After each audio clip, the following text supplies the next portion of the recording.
Hello, everybody. My name is Frigid Hyperion, and welcome back to the Wilds of Wildemount campaign.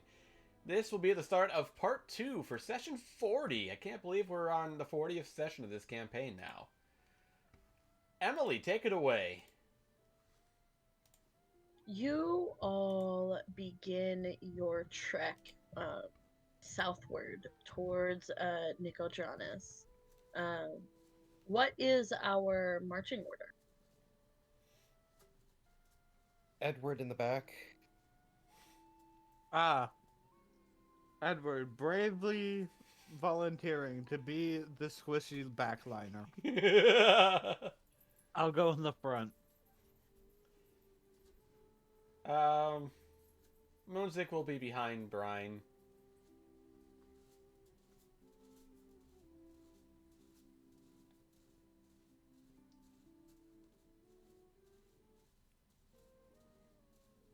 I guess that makes wind chime directly behind Moonzik.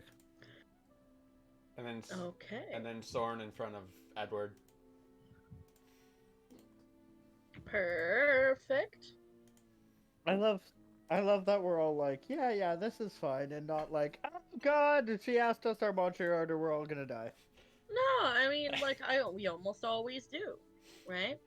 With our travel journey. I just love the thought of Brian being out in front trying to get as far away of this from port 2 as possible. Yup.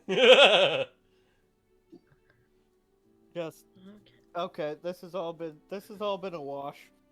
Constant storm cloud mode. Yup.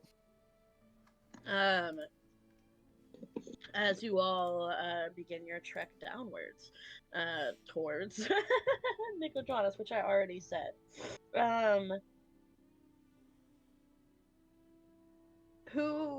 What's going on? How are we doing this trek southward? Actually, as a little while after they depart, Moonta kind of leans forward and says, "Hey, Brian. What's up? We haven't had anything to eat since we stopped on Firewatch Island, or stopped on Broken Bank earlier this morning. Do you still have that taste for meat?" Really? Huh. Do you? A little bit. I was wondering maybe we could hunt for some game and perhaps some herbs or some other forest life to make a meal tonight. I can throw some of my cheese and other stuff in there as well. Not a bad idea.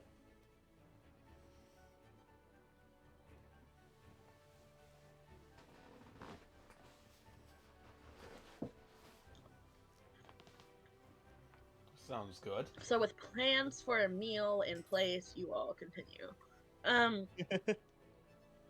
It's you ride for most of the afternoon, as you guys did get a late start on your day. As the sun is starting to set, and you're starting to look for good spots to rest, you come across a crossroad. I'm gonna just. I think we're gonna do this. You come across a crossroad. Of course, you guys have been riding on that old cobblestone road, bumpy and uneven. Although walking with your horses, it is considerably easier. Of course, there's like the dirt and the occasional weed that's rising up between the scuffed stones. And of course, being that you're on horses, you do feel a pang of sympathy for any merchant or person with carts that has to endure the journey on this, though well traveled it might be. It is ominous as you see a solitary dead tree that stands at the center of the crossroads, its gnarled branches bending and twisting unnaturally.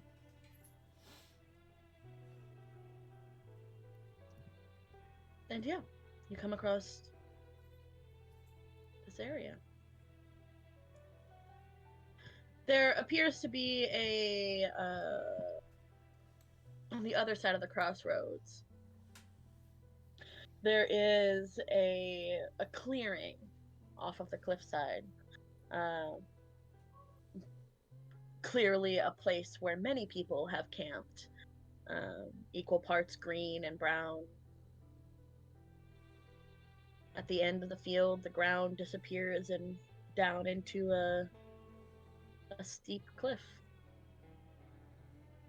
Of course, I have yet to mention the most obvious thing about this, and that is the cave opening in the cliffside that you see. Technically, it would be to the Edward's adventure instincts is immediately going to peak up at the sight of the fact that there's a cave there for no reason, and he would like to look in the cave. Okay, sorry, he would like to send Cole first into scouting the cave. Yeah, sorry, I'm not actually gonna put my character at risk. Yeah, no. Couldn't be me. Cole first. Does Cole have dark vision? Cole does not. That's a good point. You know what? I'm going to light a torch. I'm gonna have Cole carry it. It's too heavy for Cole to carry. Torch? They're fucking big! Uh, And he's a okay. small crow! I mean, torches are big and they're heavy, because the way that they are able to stay lit for so long is the rag that's wrapped around top is drenched in like tallow, fat, typically. Okay, fair enough. Fine. I guess I'll go in. Or you guys could camp. That's also a possibility. What time is it? The sun is setting. Perfect time for hunting. We This should looks like a good place probably. to camp. Yeah. We should probably collect something to eat. Probably make sure there's nothing scary in that cave and set up camp. Not a bad idea at all.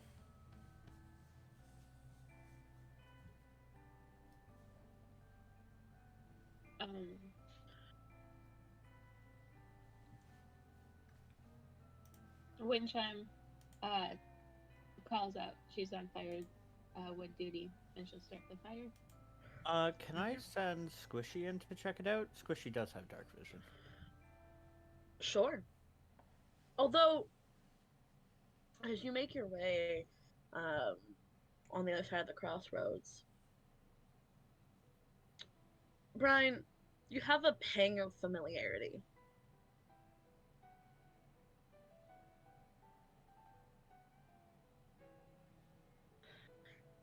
Like you've been here before.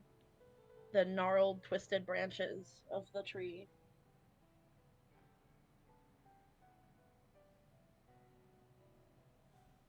I'm just gonna roll this for myself. History.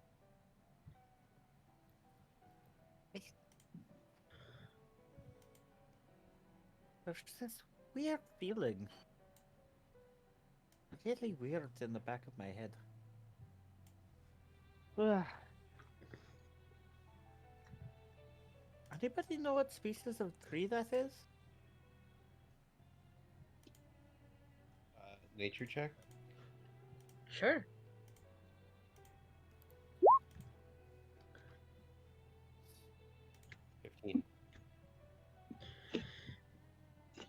$15. 15? Yep. Hmm.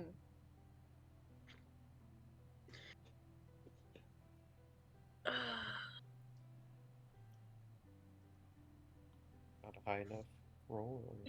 No, I'm trying to think. You see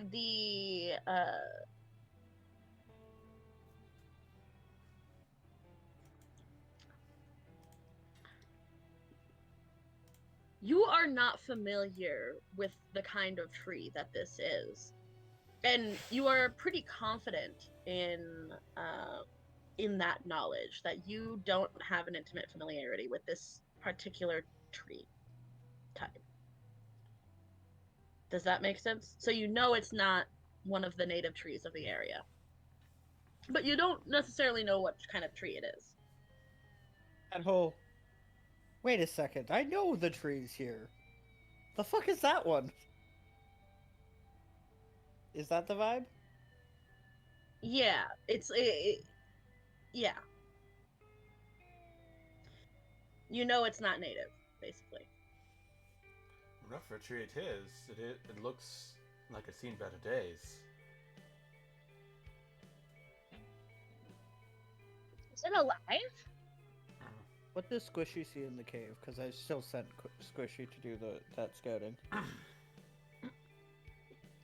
What I know that the sense of familiarity, from the trees not being native to the area. I being haven't also- said shit about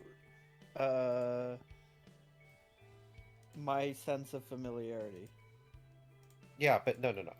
My thing is my sense of familiarity doesn't come from the fact that the DM told me. My sense of familiarity is there's a cave with weird flora in it that's not native to the area, just like the Jiggle Physics Mushroom Cave. So is it 30-foot night vision? Yeah, it's 30 feet of night vision. Okay. We're using your token because yeah, I don't have one for Squishy yet because I keep forgetting. You see through Squishy's eyes, you see a single brazier that offers an orange light to the small chamber. Two massive roots protruding out, thick and twisty. As there seem to be 4 paths out of this room. There's a staircase to the west that through which Squishy came into. 2 paths that kind of lead eastward, and there's a passage leading north that seems to have its door torn off of its hinges. As I send Squishy scouting around corners. This area, that pang of familiarity echoes through you again, like you've been here before. She's gonna basically. But it's still unfamiliar. I want to make that clear. Like it's a pang. It's not something you clearly recognize. Clearly, this place is distraught, but it does seem. Brian's just sending just like the very quick scout, right? Of are there immediate creatures? If those who can see her eyes closed, focusing on what Squishy can see, you can see her like start to hold her head as if she's got like a headache.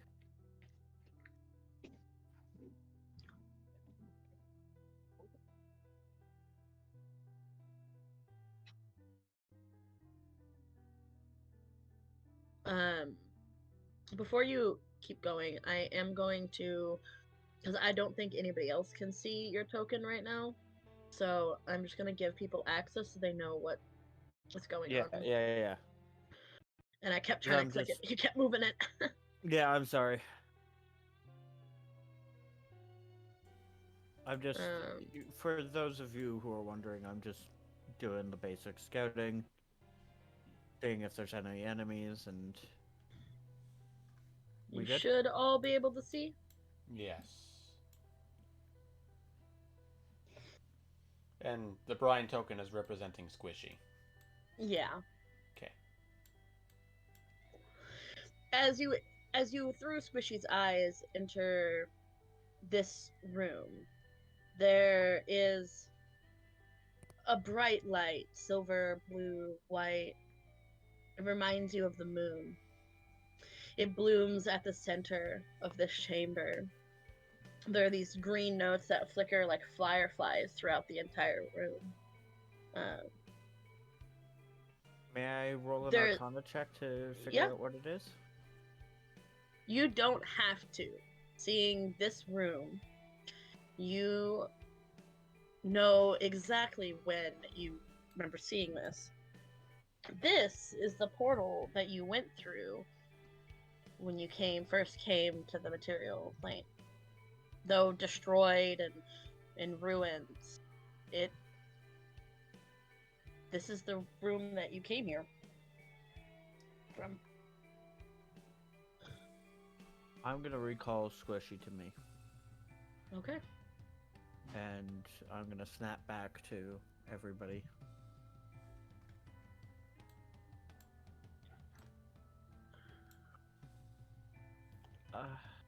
Well,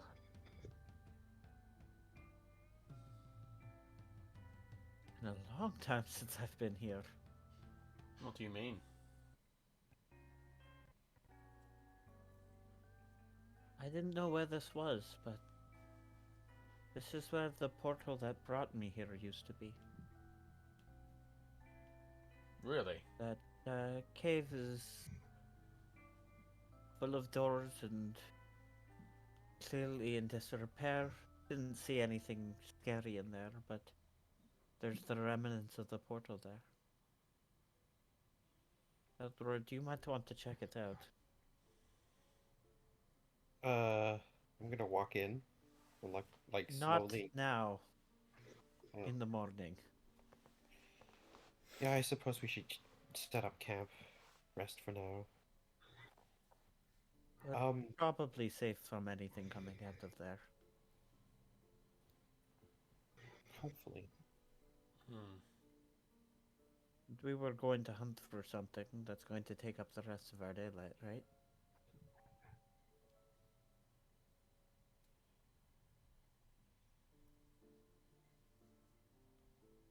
I would imagine so.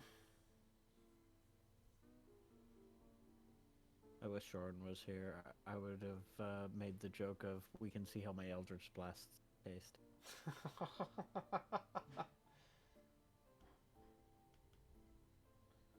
I mean, Okay. canonically, you Would can you- still make that joke and he would laugh at it. Yeah, but it's not the same. True.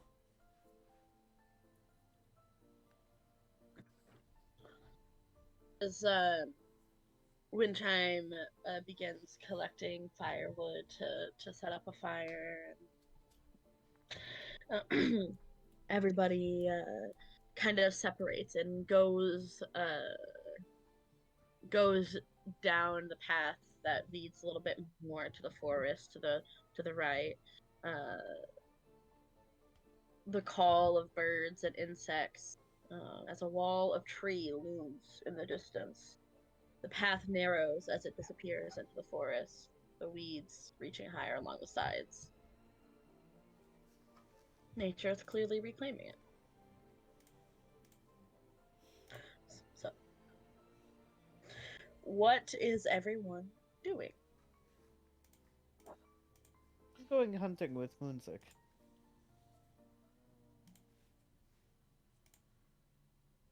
Hopefully we can find something.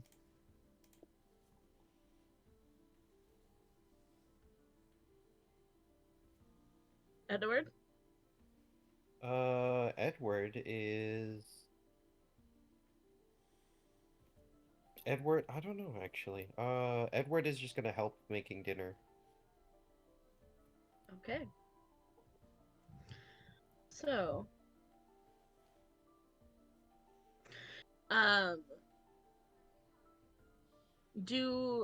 and then, okay, yeah, because Soren's not here. So, Brine and Moonsick, do either of you have proficiency in survival or stealth? Moonsick was stealth. Okay. I don't believe so. I'll double check.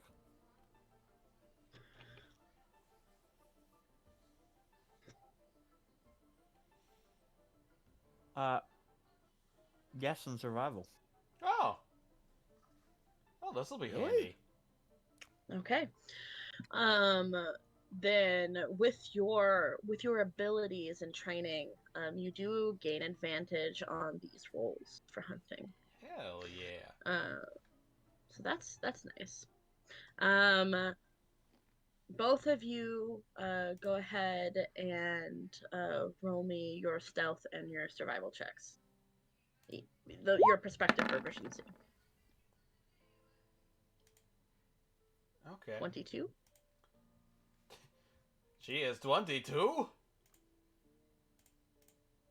And check.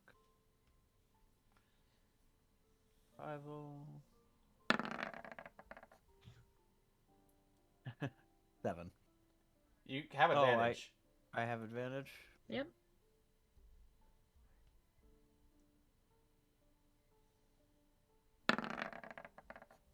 The 13. Better! You begin to go off into the forest. As both of you are aware, you do eventually separate after making maybe some promises to see who can get the largest game. Because we always have to make it a competition. Um, you. Okay. I don't like that. Hold on. I'm just.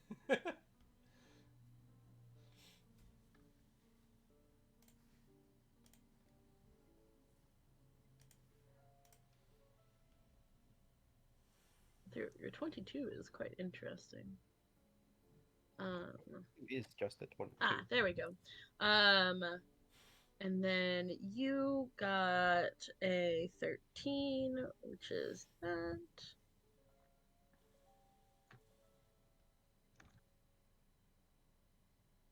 Just going to my list.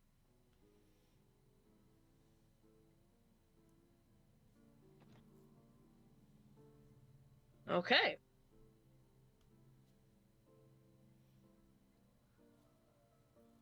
That is yours, and yours is.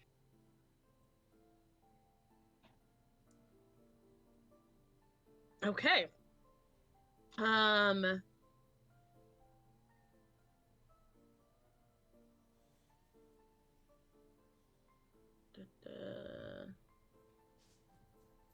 They are.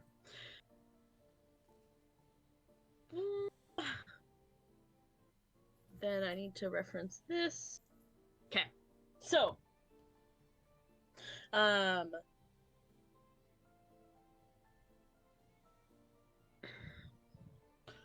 Moonsick, traversing through the woods, you come across a whole variety of creatures, and thus decisions for you to make. You see plenty of birds and rabbits and wildlife flitting around you. Tracks apparent basically in every direction you go. There is a set of tracks that draws your attention. They're a bit older, probably 3 hours have passed since these tracks have occurred, but it is of a rather large creature with hooves, um, maybe even the size of a horse. Whatever it is, you think you could probably track it down, or settle for one of the many smaller game. It would take you quite a bit of time to hunt this creature, however. Moonsick points out the tracks to Brine and basically says what you just told me. What do you think we should do? Yeah. What do you want to do?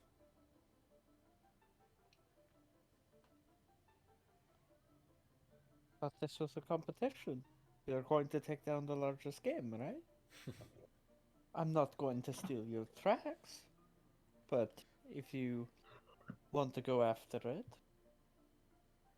you're going to need it if you want to beat me. Feeling that confident, are we? Well, fine then. We'll just see who wins.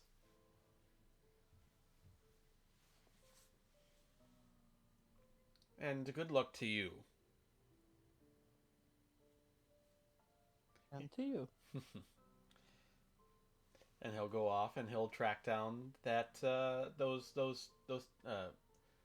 darn meddling kids. those darn meddling kids. That damn cow. Darn meddling kids. That's what they are.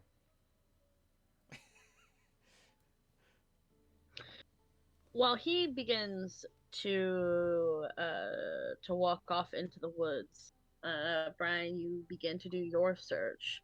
After about an hour, you see a flash at the corner of your eye, and you see a young buck, uh, about 100 yards. Excuse me, 100 feet away. You know the Warlock Kodak. Eldritch Blast. He said it! Uh, He said the warlock thing. and you are planning I on would- killing, not capture, right? I am absolutely intending on killing. I would like to leave as much of the meat unspoiled as possible, so I will try and hit the head, but, shit happens sometimes. Okay. Roll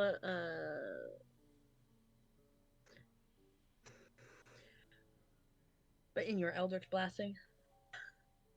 Yep. Okay. Alright. Roll to hit.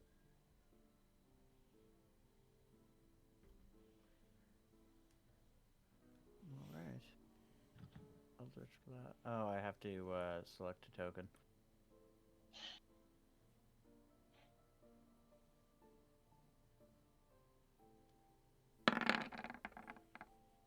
Oof. A 14 hits as you fire your go ahead and roll me some flavor text. That is enough damage, by the way. This is a kill Brian, shot.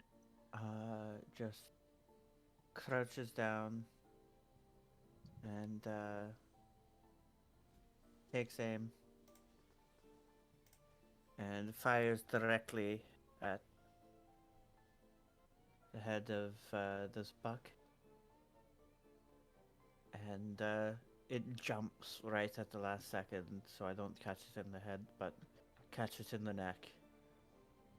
And it's tossed for about a foot before Brian gets up and goes to collect the buck with its scarred and blackened neck. And begin to take the about the hour it takes to get back. Struggling Carrying the the buck. entire time. Okay. You get back to the camp. Water is boiling, the sun having set, and you come across your party, and Moonsick is nowhere to be seen. It's not back yet? Who? Moondick's not back yet. He should be back by now. Um, He caught the trail before I did. did anyone see him? Edward, Nahiri? I was at No, the camp cooking. I Edward, just saw can you him send to walk him? away with. I just saw him walking away with Brian. Edward, can you send to him? Make sure he's all right. I'm gonna cast sending again. Moonsick, where are you? The rest of the camp has said that they didn't find you. Please respond to tell us that you're safe. And send. Moonsick, as you are tracking down this creature, you do see several other larger creatures, such as, deer and the like. You even thought you saw a warthog as you're deep into the woods now, uh, the sun having set. There are these tracks that continue. You think that you're probably getting close now. They're fresher. You're near, quietly hunting. You hear the message.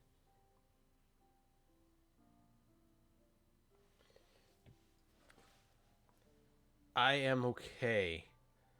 Still following the trail I picked up before splitting from Brine. Trying to find my target.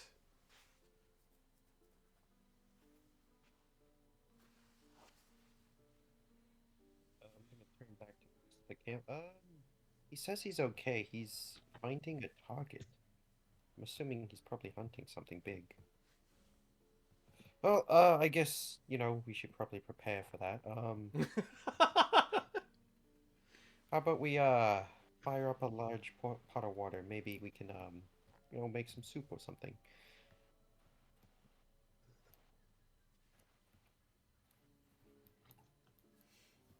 Assuming he hunts whatever it is that he's hunting successfully.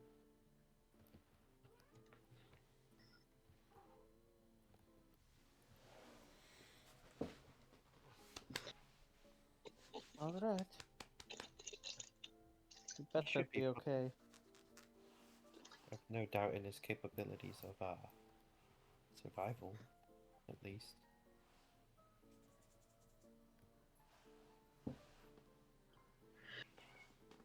Here. You continue in the dark woods, quietly, making your way closer and closer. And you see your target before you.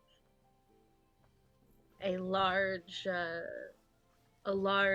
bihorned cow.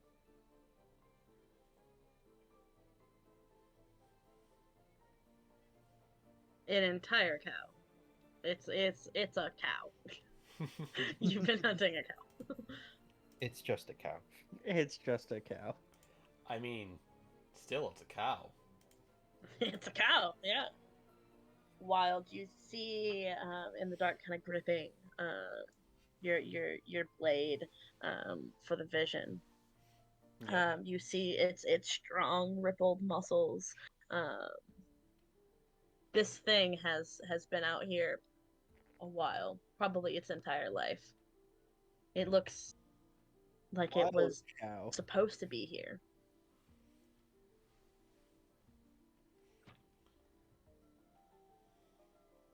Guys, Moonsick found a wild cow. You say it's a wild cow, but can Moonsick roll perception to see if there's something off about this cow? Sure. For whatever fucking reason? Yeah.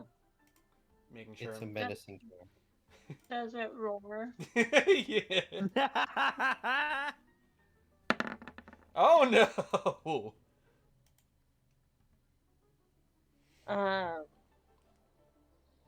The you hear the cow groan, and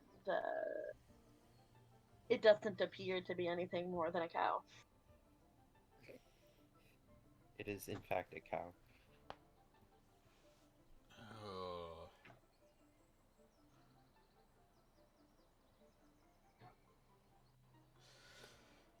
Moonsick is going to try to sneak up to the cow from the side.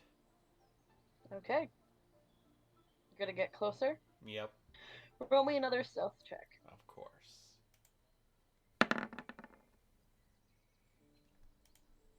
Okay. You are. How close are you getting to it? I'd like to get up close enough to where I can reach out and basically stab it in the head. Okay. You, the cow has,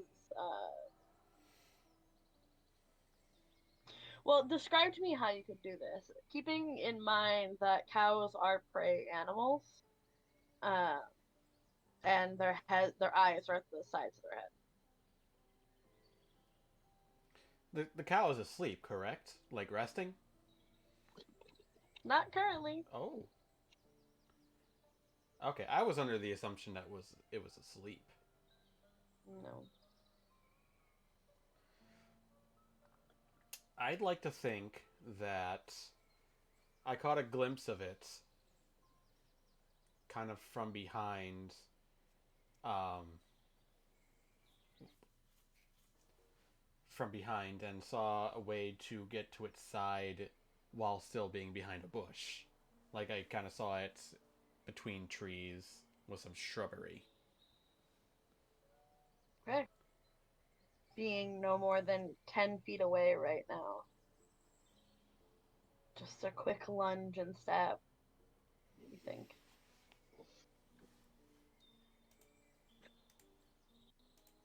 Moonzik gathers himself and he takes a deep breath in quietly.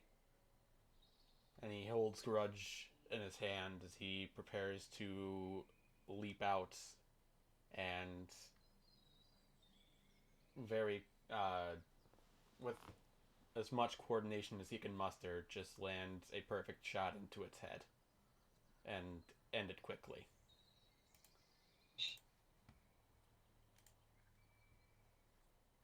Because you were sneaky. Advantage? That should proc sneak attack too. So long as I hit. Is there another ally within 5 feet of it, or does he have advantage? Oh my god. He has advantage, yes. I'm sneak. That's what I just It's said. a sneak attack. Jesus Christ. It's literally a sneak attack, Rocky. The bet. rules aren't this hard. 23. 23 hits. 12 Ooh. plus 12 is 24. That is incredibly lucky. I think that's very lucky. Was it exactly the amount of damage I needed? It was 22. No! Okay, that was very close to the damage he needed. And it will attack back. So. Oh no, I believe it would. Tell me how do you kill this thing? Give me a description. Moonzik, knowing that he still can't make a sound even when lunging, leaps out of the bushes without even a single sound, and kind of twists his body in a way where he's able to get Grudge into just the center of his forehead, and with enough force, with Grudge still being in him, kind of pulls the cow's head to the side and knocks him off balance and brings him down onto the ground with one just perfectly coordinated attack. Wonderful. And then kind of like holds for a second in preparing for it to get back up and try and charge, but it does not get back up. The huge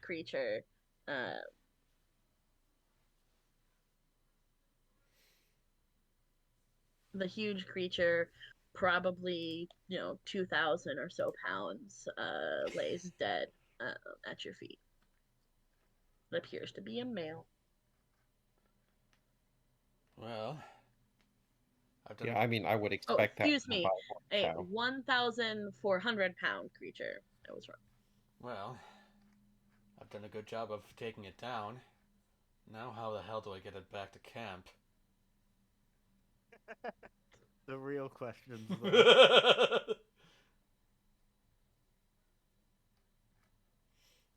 As he kind of like goes through the options of I can use the hemp rope, but there's a good chance that it will snap before I even have a chance of pulling it anywhere. I can use a grappling hook, but that will probably result in almost the same thing, if not the cow's arm coming off or leg coming off. Brian is busy cooking up the 300-pound stag. Like, very happy with herself. Like, there's no way he's got a bigger trophy. Like, how would he even carry it back to camp? There's, like, no way. Definitely the best option right here.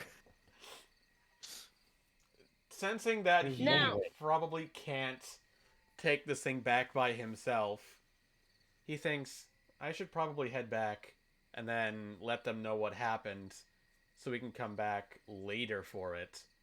And he's going to put You can harvest it if you would Oh, like. that's true. I can do that. Yeah, I'll harvest what I can. I'll harvest Okay. as much as I can.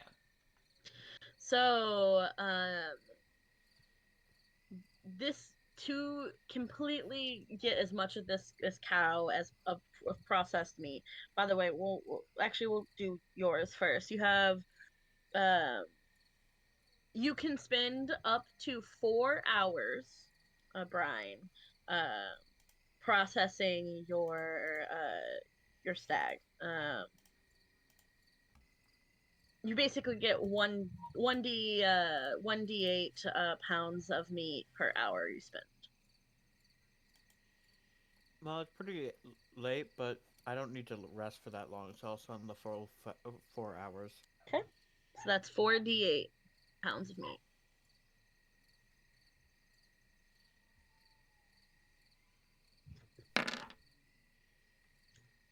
$14 pounds. Nice.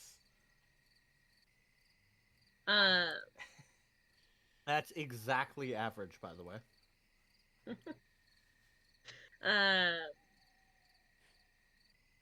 Yeah. Off into the woods. For each hour that you spend with this large creature, it varies. How many hours are you willing to spend processing him? It could take up to 12 hours for maximum efficacy. How long did it take to trek out here? It took you about 3 hours. So going straight back, it'll be a little bit faster, without tracking, but still, you're looking at about a 3-hour journey back. I'll spend 1 hour processing what I can. Okay, then roll me a d20.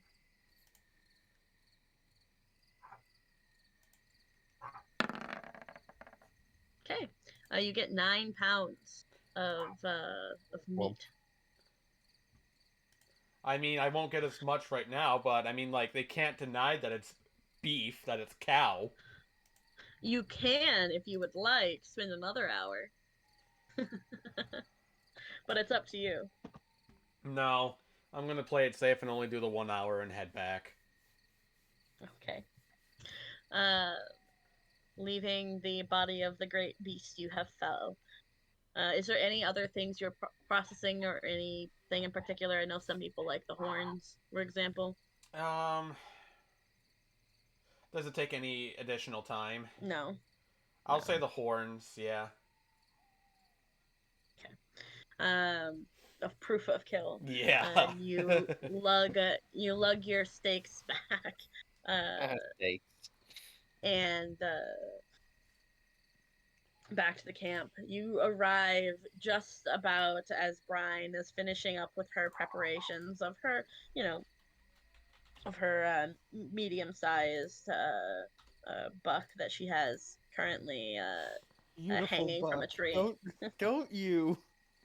It's a medium-sized buck. Like, it's a medium-sized creature. That's how the chart works. Yeah. Meanwhile, Moonza comes strolling.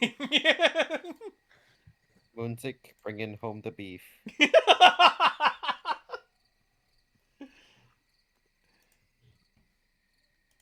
You stroll right up as Brian's finishing, probably taking the first watch. Is anybody watching with her? Yeah, I'll take a watch. Okay.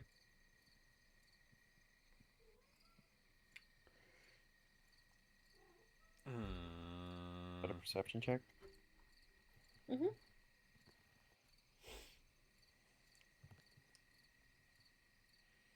The 22 perception. You hear Moonzik trekking his way back right at the end of your right at the end of your shift. Brian's still processing, just finishing up the last little bit. She also has a really nice hide. I figure we could sell this for a pretty penny. You could probably sell this too, as he kind of like tosses the horns down or over towards them at their feet. If you poach from a farmer's field, Nope. Those tracks that I was tracking earlier, it was a wild cow. A wild cow. Horns and everything. Horns and everything. Oh. Lived out what here in did it. you I didn't bring Our back. little competition was about the biggest creature, right? So how big was it? It was. What did you get there, a buck? I'd say it was about easily twice the weight of it. Probably more like 4 times. That's why I said easily twice.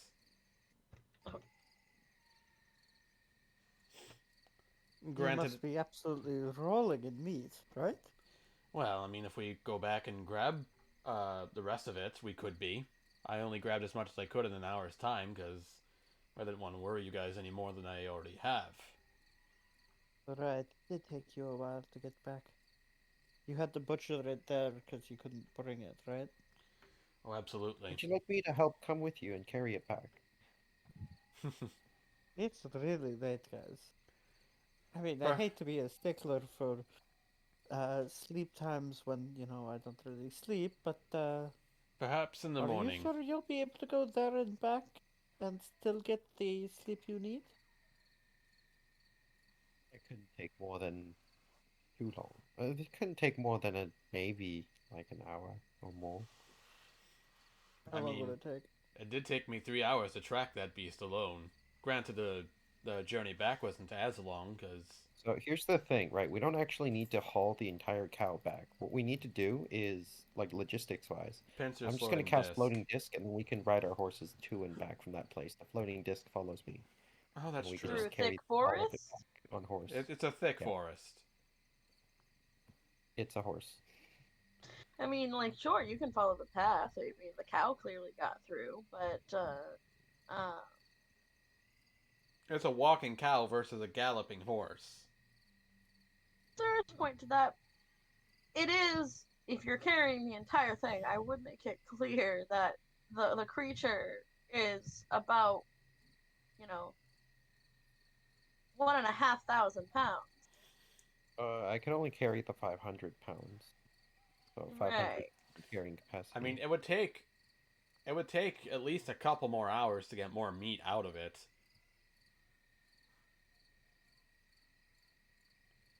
I don't think we really need to go back and get it tonight. You're just gonna let it sit out there all night long? I mean, Well, how long have you left it there already? true. Chances are, if animals haven't come upon it and started eating it already, the case will probably happen by morning. I'd be shocked if they're not already there. As would I. Like I said, I got what I could out of it before making my way back here. Any longer, and I'm sure the scent of blood would probably start drawing them toward me, and then I'd be in a world of hurt.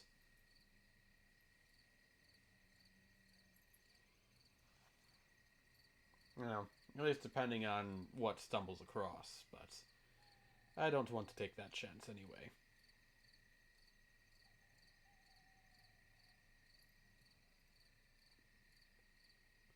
Although, it looks like you brought more meat back than I did, so We call it a tie? we'll call it a tie.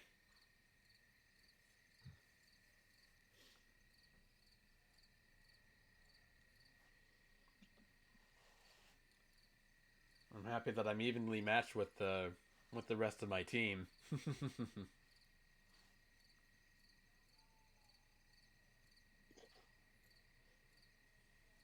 I'd say that that tie favors me a little bit. You clearly were the better tracker and the better hunter. Just, I I caught something a little earlier. fair enough. Although I'll say this much: I was fully prepared for it to get back up, but I guess I must have landed the perfect shot straight into right between the eyes. Which reminds me, I need a clean grudge.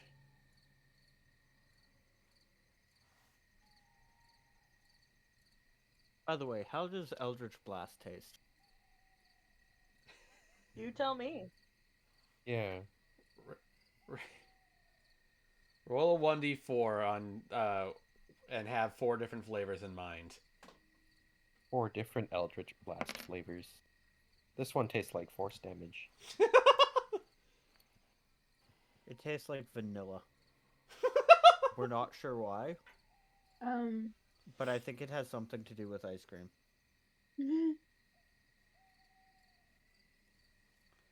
Vanilla flavored stag.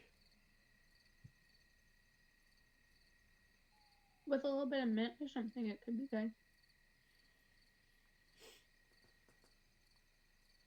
Like I said, I have some. Well, I'm not sure how well Swiss cheese would go with vanilla, but oh well. Most of the stag tastes normal. It's just a bit of meat by the Eldritch Blast site, and ever since Soren said it, it keeps getting stuck in my head. Well, I'll have to try a little bit of that, and then we can use some of the Swiss cheese for the rest of it.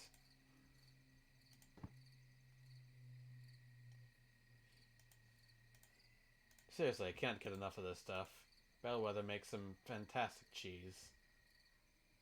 It really does.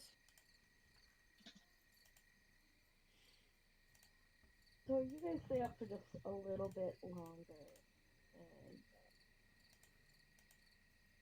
instead of Before you continue, you're sounding really quiet again. oh, sorry, that was my fault. Better. Yes. Better. I leaned backwards. Yeah. um, uh, you guys begin to stay up just a little bit longer than what your normal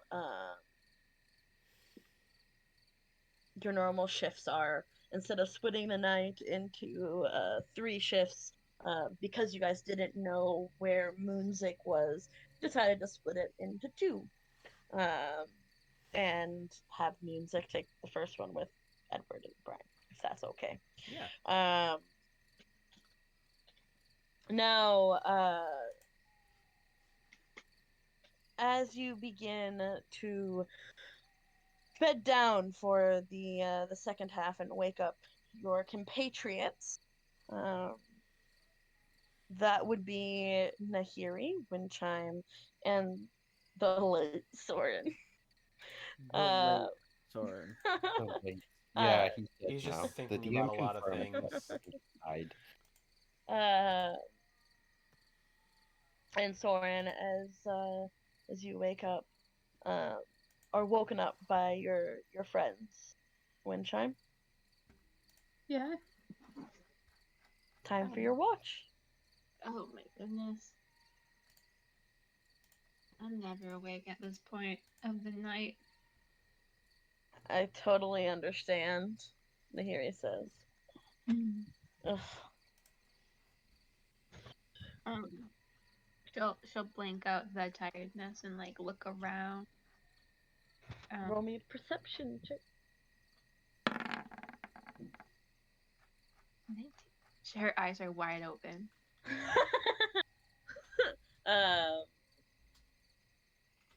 As you look around, it appears that the forest is quiet. As quiet as a forest can be. The birds, the birds have quieted their calls, but have been replaced by that of owls, hooting in the night. Guys, you heard it here first. Owls aren't birds. Yeah. Sorry.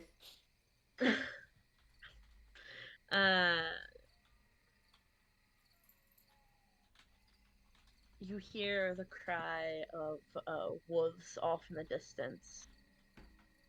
Spooky. The moon waning in the sky.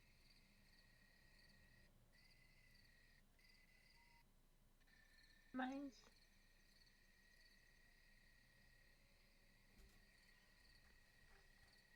So, like, I feel like we haven't talked to each other at all today. Are you, like, mad at me?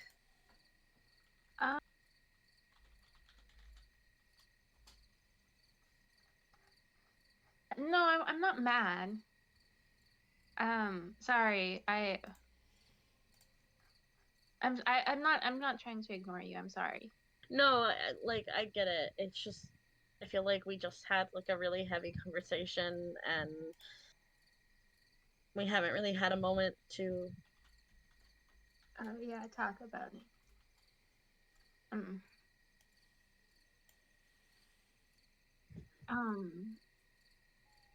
No,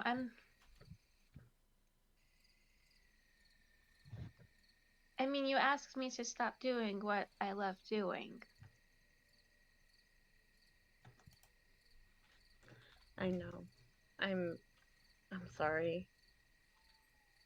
I shouldn't have. I just...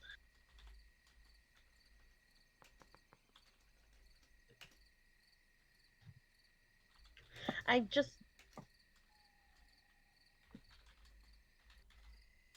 don't know. Never mind. I'm sorry. It's whatever.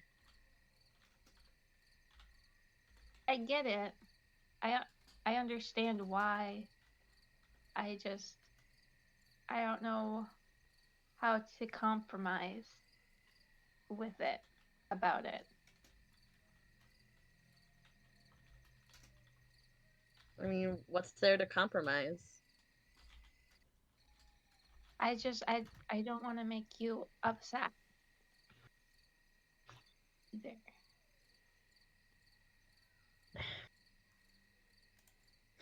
I don't like... I don't think there's winning. I think I'd probably end up being upset no matter what. Whether it be upset that you're in danger or upset that you can't do something that brings you joy. Yeah, but we're always endangered. I mean, today with that young couple that got engaged, like that stuff happens to us all the time too, and they were so cute.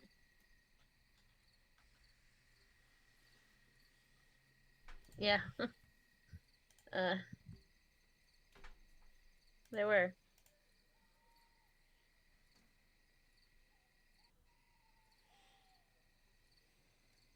I'm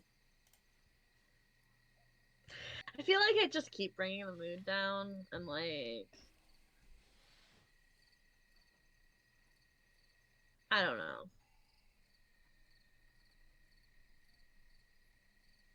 When Chem reaches over to hold Nahiri's hand, She holds it back. And she traces the tattoos on her wrist.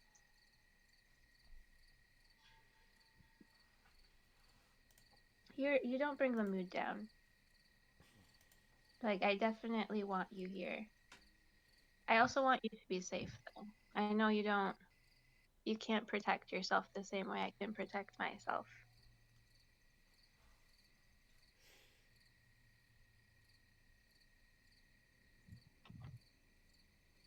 Yeah.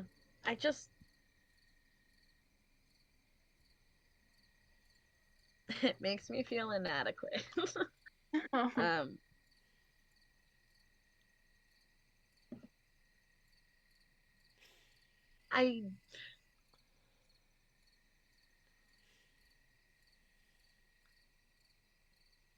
I kind of want to be the one to protect you. Yeah? I don't. You can protect me in other ways. There's so many different things the world has, and so many scary things in the world too that aren't just physically fighting, you know?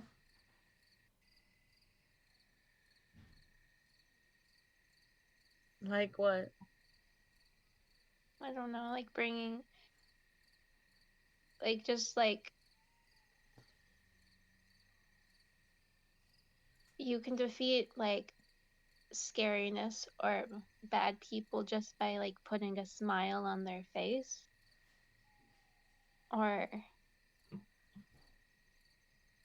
like, spreading, like, you make me happy, you know? And You that, make me happy too.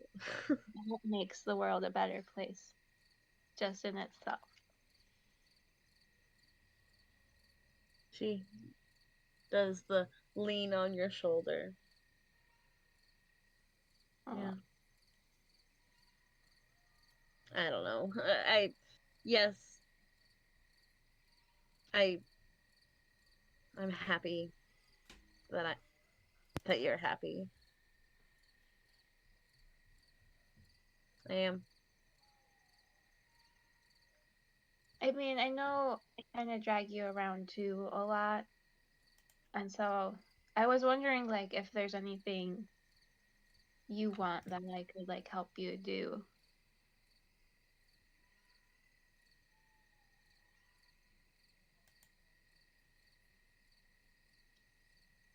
Be easy. The answer that you're gonna hate to hear. I just, I don't know. I just kind of want you to be safe. That's my primary goal, and one I can't seem to do anything to help.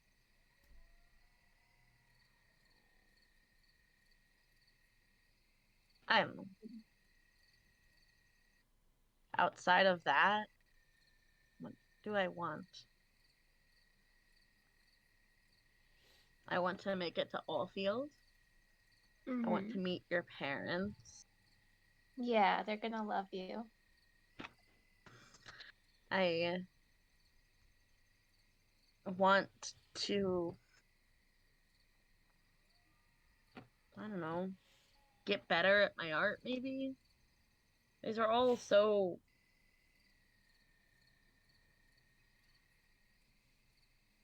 boring. Boring. I love your art.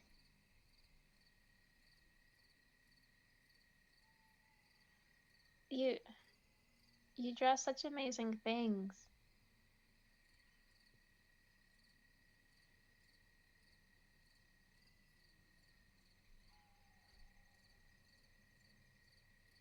She pulls out her notepad that has been progressively filling. Um, and especially while she was at the island, she seemed to have a lot more time um, to dedicate to drawing. Uh, and she shows you some of her doodles and sketches and Ooh. Oh my goodness, this one's so pretty. Yeah? What's it look like? Um, it's kind of abstract, but like I definitely see like snakes like interweaving with flowers, I think. Um, I just like the way it kind of like twists and curls. It reminds me of you. Like I when I see it, I just know that you're the one who drew that.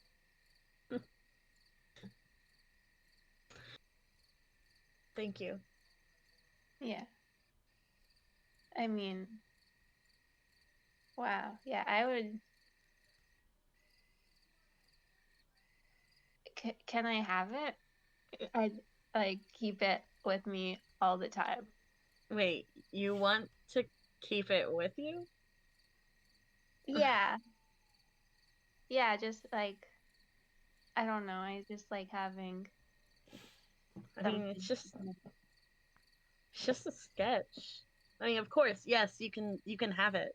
She rips it out of the book. Wincham takes it, like looks really closely at it, holding it delicately. You're so fucking cute.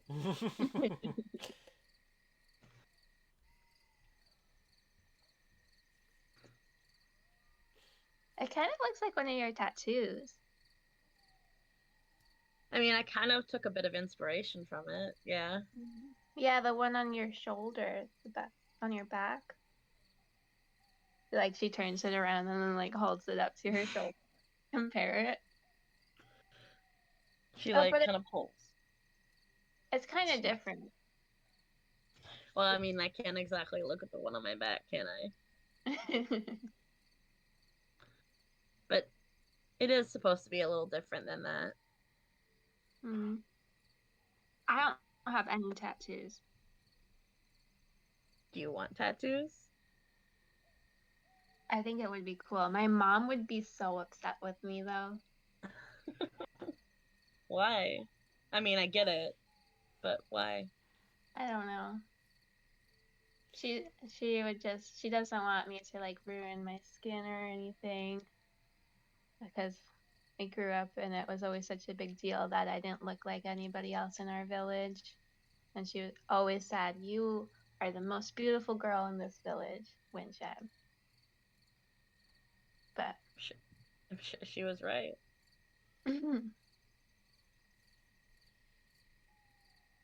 Well, and not that I have ever given a tattoo before. But if you wanted one and I had the supplies and I had something to practice on, and after a while, after I perfected it, oh my goodness, I could you give it would. a try. That would be so exciting. I trust you. I completely trust you. Okay, well, I'm not to that point. I would need to find the supplies and the needles, and I'd need to definitely render that. Uh, what, You could what, what? you could make a mistake on my tattoo and I wouldn't even be mad.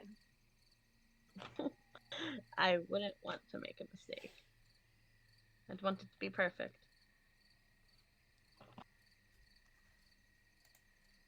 Oh, I know it's gonna be perfect. Then, I guess to answer your question from before, yeah, I that would be a goal to get good enough to give you a tattoo. Y- yeah, you would be really cool. Oh my gosh, you could like go around and like tattoo people all around the world. And That your art would be walking around in all these different people's bodies. that would be pretty cool, actually.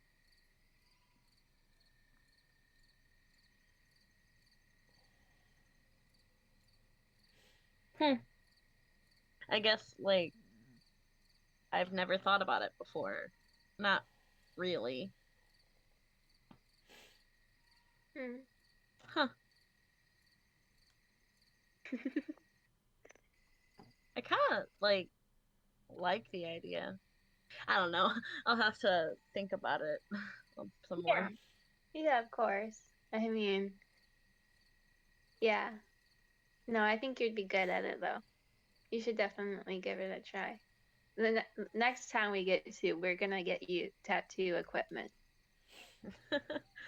Do they even, like, sell that stuff? I have no idea, but we'll find out. Alright. We'll find out. Soren! Hello? Are you, like, there? Yeah. Oh God! Okay. Well, Let me turn down. Jesus! He really that loud to you guys? He was fucking blaring. He's at 200%. Everybody else is 100 or less. Uh, um. So, Soren, are you falling asleep again, or trancing? not just yet. Why? Well, you're supposed to be watching right now. I mean, there is two of you. Do you guys really need me? The fucking sass. I mean, I suppose that's true, I guess. But it is supposed to be a 3-person watch. Not like fine, whatever. Just go back to sleep. Where Right. was No. for you? You seem I a can- little out of it, my dude. Yes. I just. Almost like you don't know what's happening. I've got a lot on my mind. I'm sorry. No, that's okay. I get it. How's Gilly Water? That's a good question. Um. Hey, how you doing in there? I mean, like, I have been here the entire time. I don't. What's his voice? Shit. Close to that. I've like totally been here the entire time and listening. You don't have to like talk specifically to me. I can answer for myself, All right. Then answer, if you don't mind. I'm good. That's all? Yeah, I mean, I can't like really do much around here. It's not like I've gotten my, chance to meander. That'll come when nobody else is here. By the way, he says he's good. Yeah. Tell him hi from you. Tell her I'm I sh- said I back. He says hi back. Oh my goodness, he's so cool. Oh my god, I love her.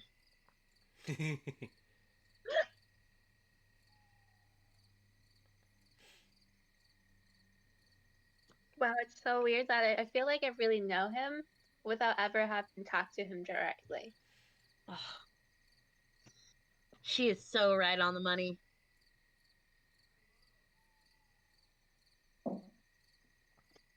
I think Windchime and I could like totally be like best of friends. Why didn't you give me a chance to talk to her?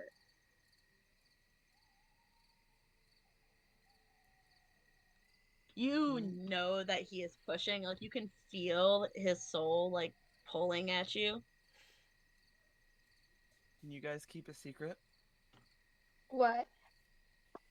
I love secrets. Well, you have to promise first. Can you guys keep a secret? Yes. I'm a promise. natural.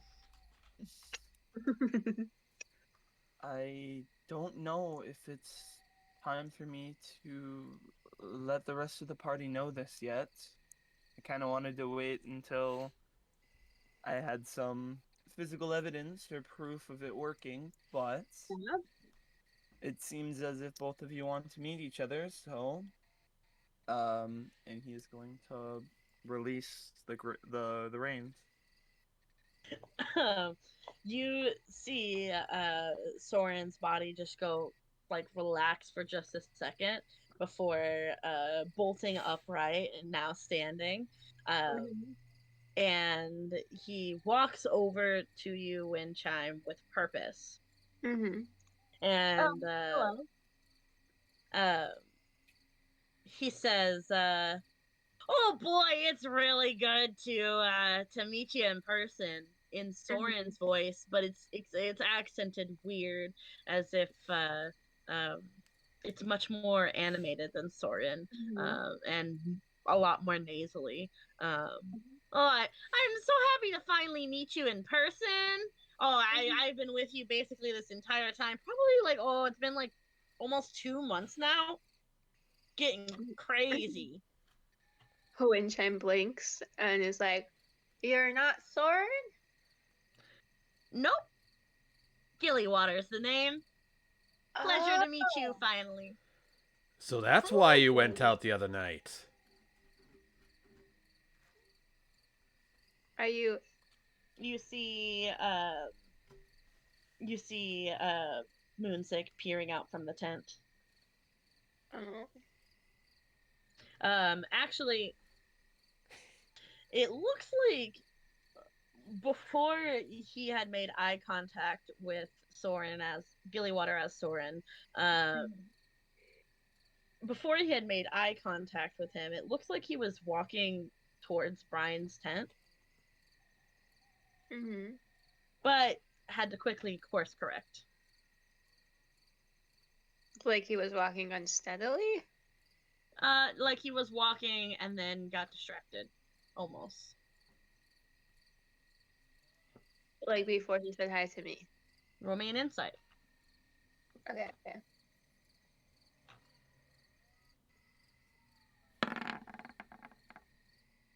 Oh shit. All right, Cameron, what are you giving up? Um, is Brian saying anything to me? Like, is she calling me outer or? No, no. This is as you walked Oh. out of the tent. You made direct eye contact with Soren, who started talking Well, and said that he is Gillywater. truth be told, I was having a hard time falling asleep, and well, after a while of me trying to fall asleep, I decided I was going to get up and go to the bathroom. And The bathroom. Mhm. You know that he is like lying through his teeth. His eyes keep flickering back over to Brian's tent, Brian and Edward's tent. Weird vibes here. Um. Yeah. Oh, sorry. I won't bother you. You can go to the bathroom behind that tree. all right, fine, but You could go to the bathroom there and nowhere else. Yeah. As fine. long as you And don't go to the bathroom inside of Brian and Edward's tent, then you're all good. Starts You know intently what? As staring. bride, I fully agree. Also, how loud are they being? Probably not very. are, I mean, not terribly loud, Um, but like it depends on like they've been having conversation this whole time. So it depends on Would you, I I hear guess. it with a passive perception of 13? Trits doesn't prevent me from hearing shit. uh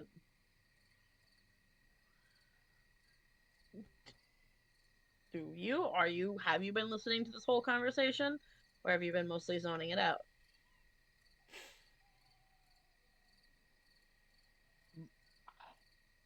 I'm asking you because it's not my call. I don't know. There's too many variables. Yeah, and I the don't reason I'm necessarily asking you think is because, like, I'm not sure if it would be loud I enough would for her to care. venture to say that I mean, like wouldn't if you can still hear things in trance, then wouldn't we just never need to have a watch because we could just get all of our elves to You absolutely could be on watch while trancing, yes. yeah, literally we could just But have a that would just is not make sense. also that's I would kind say of that it requires risky because dedication, yeah, and well, like focus. It's meditation, right? You Yeah. have to block out the environment. Like if it's like if No. somebody breaks into your tent and like or whatever, there's a difference, right? So like But the way yeah, you I can hear him. Like you if you want to hear him, I suppose you can. But like in my eyes, it's like meditation. Like you purposefully tune things out. They meditate deeply, remaining semi-conscious for 4 hours a day. The common word for this meditation is trance. While meditating, you dream after fashion. Such dreams have actual mental exercises that become reflexive after years of practice. After resting this way, you would gain the same benefit of human after getting Right. 8 hours of sleep. So, So like I picture semi-conscious. it like Yeah, how meditation. would you it interpret very semi-conscious? specifically says you remain aware of your surroundings, so you totally could do watch while trancing. It's just like Yeah, you couldn't do other the same way you can do a watch while short resting, right?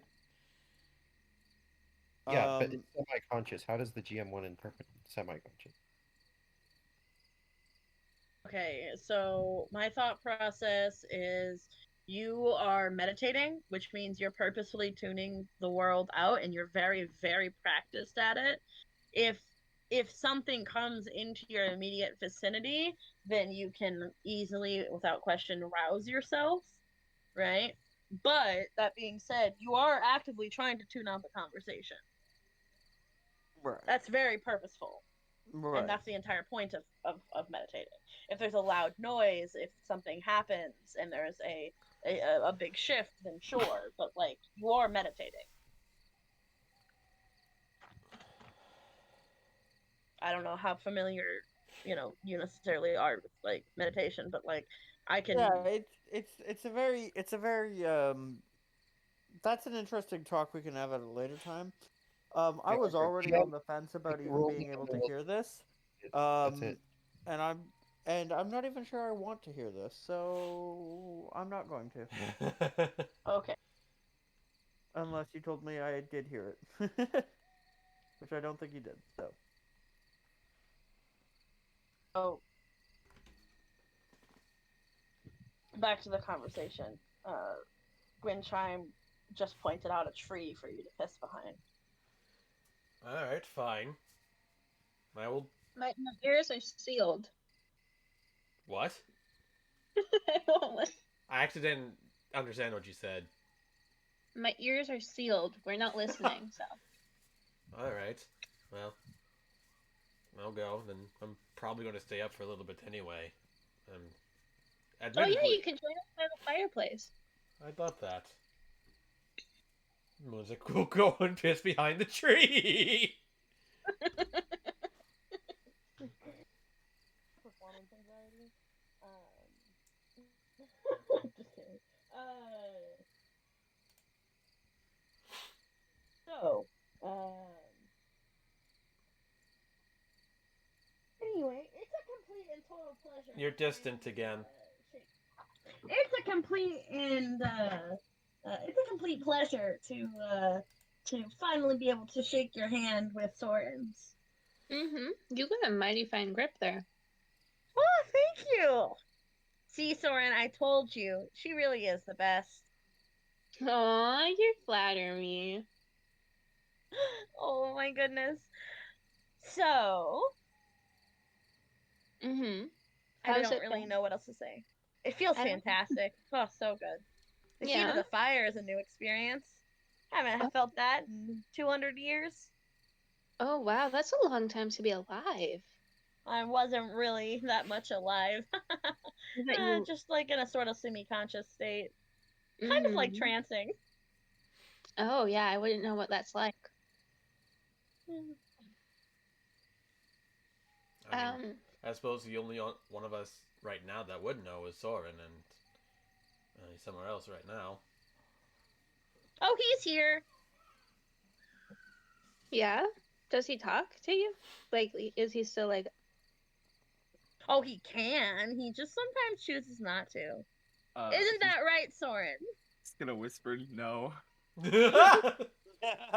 Yeah, see, he's being sassy again. oh, That I didn't sounds. realize he had That a sounds about sassy side. right. Oh, he is so sassy. You should There's hear the nothing stuff he but a says sassy about side. you all. Wait, are he talking to your backs? I mean, not really behind your backs. More like in front of your face, but in his head. Oh. Wow. Yeah. Ah, interesting fellow. He's cool, though. He's cool. I promise he doesn't say anything too bad. Well, I can't say that. Never mind.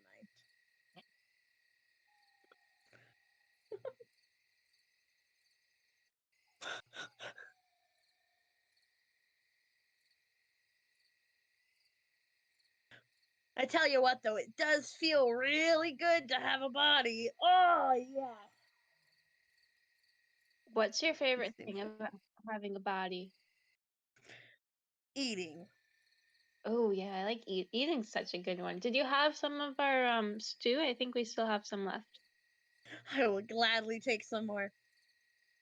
I mean, Soren isn't exactly hungry at the minute, but that deer does look mighty tasty.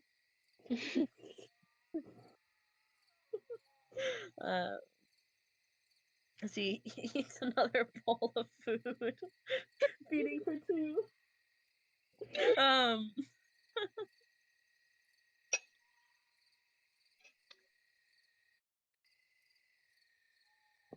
So, I have to admit, I'm not like the best conversationalist in the entire world. I have not had a lot of practice, except for when I, talk to somebody wearing an amulet.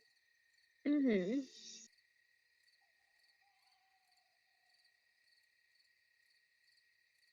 No, it's fine.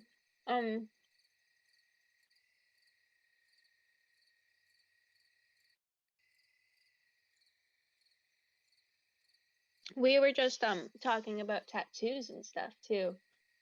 Oh, you should. I would love to get a tattoo. Yeah, what kind of tattoo do you get?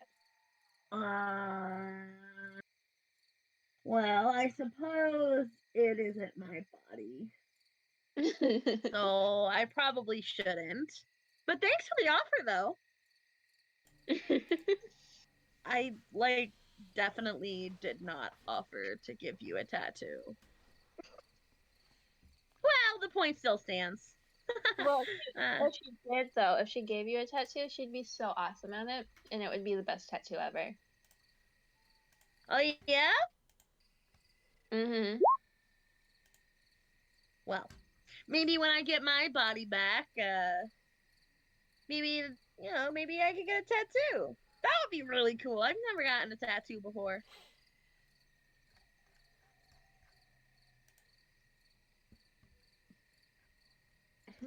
Well, anyway. Stop pestering me. Fine. And you see Soren's body go a little bit relaxed as Soren's normal demeanor appears. Mm-hmm. Are you back? What do you mean back? I was always here. Oh yeah, but you're in control of your body now. That's so cool how it happens. It is interesting. I can't deny. Wow, do you feel like it's different? What do you mean different? I don't know, like after you have somebody else control your body. Like Gillywater's still with you right now, right? Of course I am. I never, ever, ever, ever, ever, ever, ever, ever leave. Are you aware of it the whole time? He's gonna smile. Yes, yes. He makes himself aware, or he makes me aware of him all the time. He's gonna kind of rub his eyes. Interesting. I'm sure this would be something that Edward would love to study about you to the ends of the earth, or to the ends of Exandria.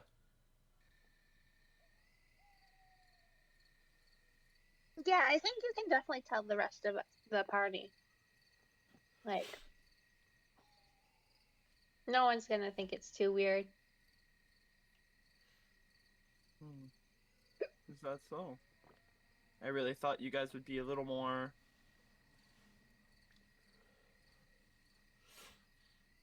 I can't find the word, but a little more hasty to say no towards this. I mean, I Soren, like Gilly Water. Soren, we've had to find out we've had to find out the abrupt way of Animo's transformation with the werepanther, and that caused us quite a bit of damage. Oh, yeah, that was rough. This is nothing in comparison. You didn't even bite me. I mean, if she's into that. I'm just kidding. I'm just kidding. I wouldn't do that. But maybe.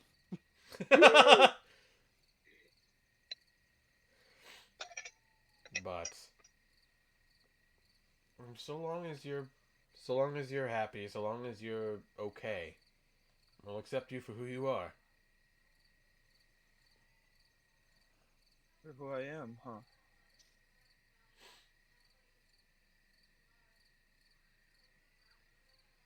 But it's me they're accepting, though, right? Huh. No, no, they don't accept you. They only accept me. I mean, Hey, if she. if Gilly Water wants Moonshine in said on she it, liked me.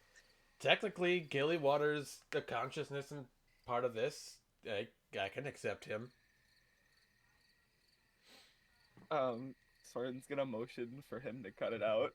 Again, I know what you're doing. I don't know what you're talking about. He's gonna lay down on the ground.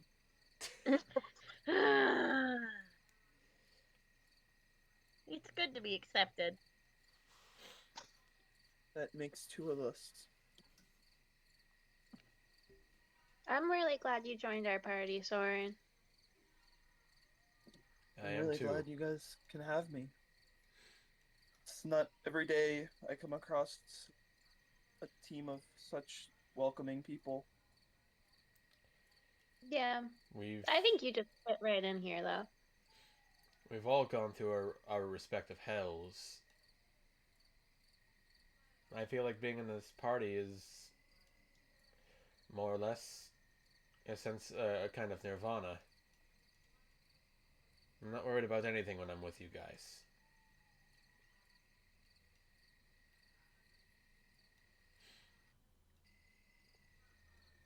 And you see Moonza kind of smiles to himself for a second, and then kind of, or rather, as Sheen, like, he smiles, and then he kind of, his face kind of droopens a little bit, and he stares back at the fire. Yeah. My personal hell might be a part too. He's gonna trail off with that.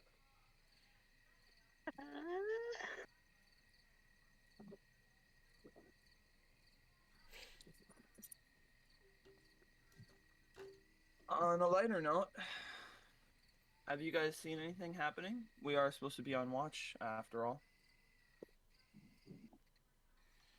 Well, The only suspicious thing I've seen was Moonzik. guilty as charged. That's as fuck, bro. Yes, you know, for a rogue, I think she did spot you pretty easily. Well, if it wasn't for you letting Gillywater have control, I wouldn't have gotten easily distracted. Distracted me so much that I forgot I had to pee for a moment. Yeah. Like, sure, had to pee. What were you doing anyway? Well, if you really must know, I was trying my hand at that little competition Brian had thrown out towards us Which competition? with the necklace that she has around her neck. Oh, I completely forgot. I got really drunk Oh that night. yeah, he remembers.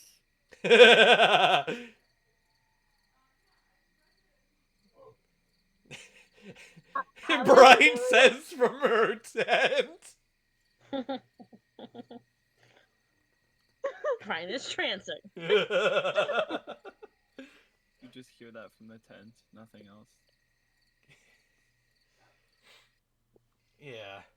Well, Oh, so trying to steal her necklace. yeah. Okay, okay. And of course, truthfully, I did get distracted. Oh well, it'll be another night.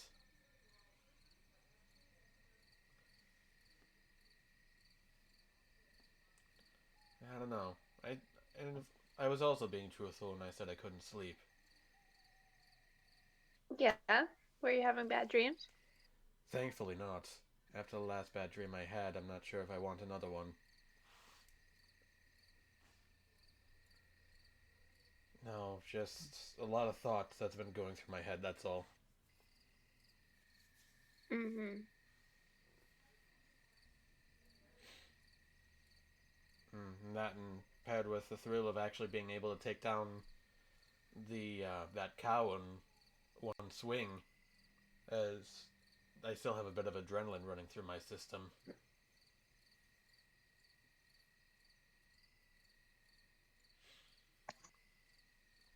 Yeah, no, that's really impressive that you took a cow out in one swing. Do you know how thick their hide is? Very. It was even in the head. Well, especially more in the head because of their horns. But Mm-hmm.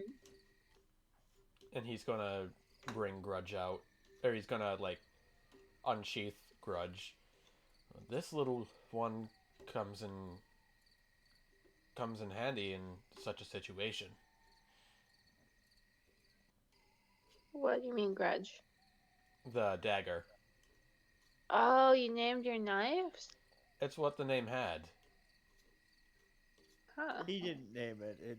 It's just its name. Yeah, Like it was born with that name. it basically was. The way this knife works is that when I become attuned to it, when I let it become a part of me, I have to swear a name upon it. Mm-hmm. And then it gets a little bit more power, especially to those who bear the same name as the person I spoke. And once Oh. the last person in the bloodline dies, it loses its enchantment.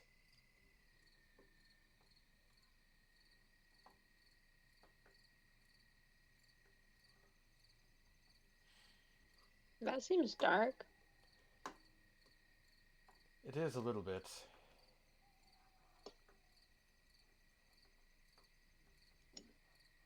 But I mean, oh, never mind. Sorry, continue. it's dark and its purposes are grim, but it's a very powerful weapon for me.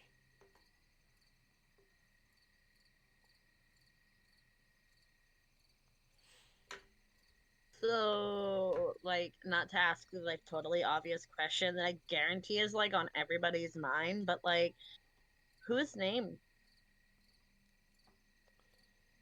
Cheem will look at everybody that's up, and he'll look at everyone. Like everyone's eyes are staring back at him, like curiously, almost beggingly, so to tell them. Well, I I would tell you, but And I'd have to kill you. I I think was waiting for that. if I'm to do that, I'm going to tell you the whole story, and I think we'd better wait until the other two are up.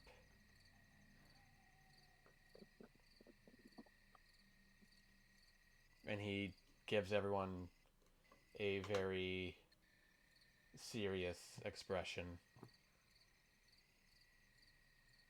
Like, Moonzik's known to be lighthearted and very jolly, and, like, even as Cheem, like, you can almost see...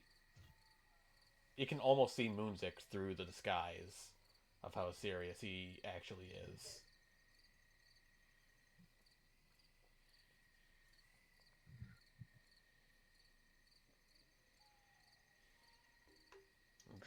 Well, like, I'm itching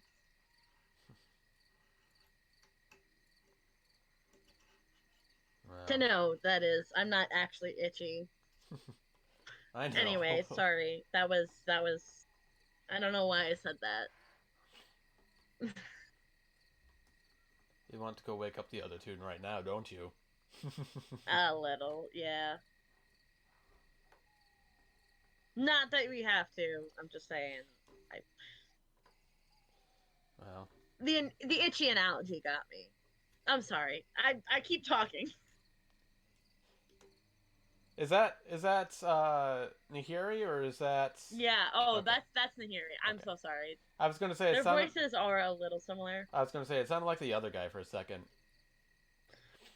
It's very minuscule differences, to be honest, that make it very hard to stick with one if there are two of them. I understand that.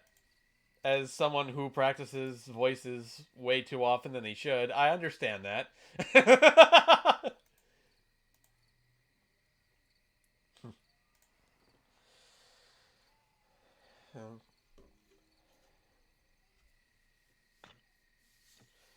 No, it's been something that's been on my mind for some time now. But it's gonna be hard enough for everyone to process this. We might as well wait for everyone else to be up so I can give them the full tale.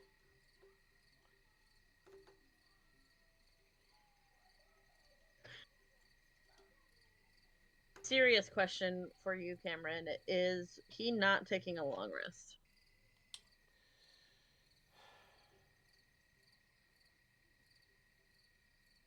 I I suppose not. He'll probably drift to sleep with everyone out there right now, but like he's not gonna like go back to his tent. No. Okay. So, with this, you do get the benefits of a short rest if you need it. But still, once you hit 24 hours of no sleep, you will take a level of exhaustion. Yep. Do you roll for it? Do you roll for it? Yeah, Sure. it's a I con thought you save. didn't. Make a It's con con save. save, and it's an increasing DC for every 24 hours. Okay. See, I didn't know that. Go ahead and roll a con save then. Con save it is. We don't use exhaustion very often, so that's probably a failure. Yeah, I'd say it is. I'm just looking for the Official rules. I'm just trying to see. I don't see levels of exhaustion on the character page. I can make it. Okay. There. It's a DC 10, and then after each day, it increases by 5. Yeah. Okay. For each So- consecutive 24 hours. Your exhaustion level is right here in the center. You have disadvantage on ability checks. Okay. Otherwise, no effect. Ability checks like skills and the major 6, but not Yeah, saving everything throws? from acrobatics to survival. Yep. Okay. On that, anything on that list, that's an ability check, and also like the straight raw checks, like if Right. you know, That's the DM basically like what I was just saying. That's what I was just clarifying. Yep. Oh, there it is. Yeah, it's been there the whole And time. importantly, initiative. Yeah.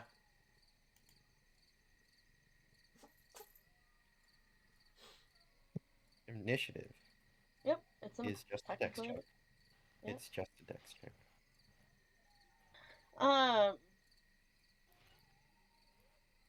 To bring back to the conversation, Moonsick kind of nodding in and out of sleep. Um, was there anything anybody else wanted to chat about?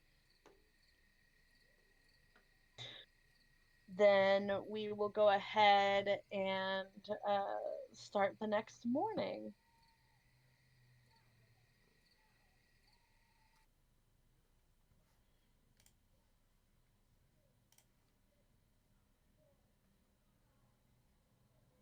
I have access to Brian's All right. character sheet again. What the hell? Oh, I've given you access to it. I forgot to get rid of it. There's that cow. There you go. The roaring of cows in the morning.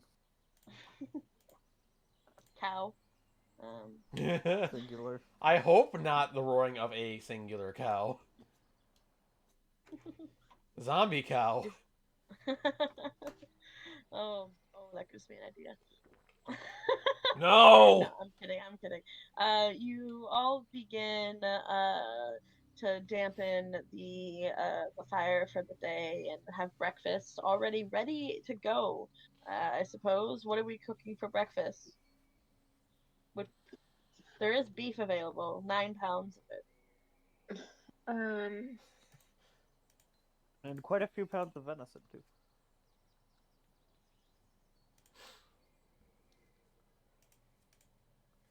Kind of like Canadian bacon. Okay. With the venison or with the beef? This is important because they're two very different things. They're both steaks, like, but like. Yeah, we're genuinely unsure as to what the fuck you're trying to do, but sure. I'm sorry, I don't eat meat in real life. I know. It's so funny. So you begin to cook up the venison steaks and get them ready to go for breakfast because that seems like a great breakfast. Yum. Bacon eggs. Yeah. There's no egg. Minus the eggs. I was gonna if say, do we still have eggs from the fucking forest? Nope. We do still have eggs.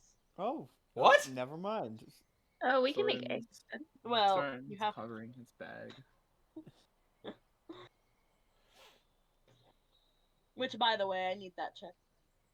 That is true. Oh yeah, that's right. Y'all are doing that whole like I'm gonna incubate the eggs. Forgot about that shit. Soren's holding his bag.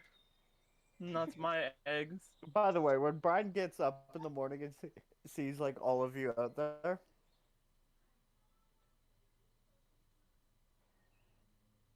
good morning.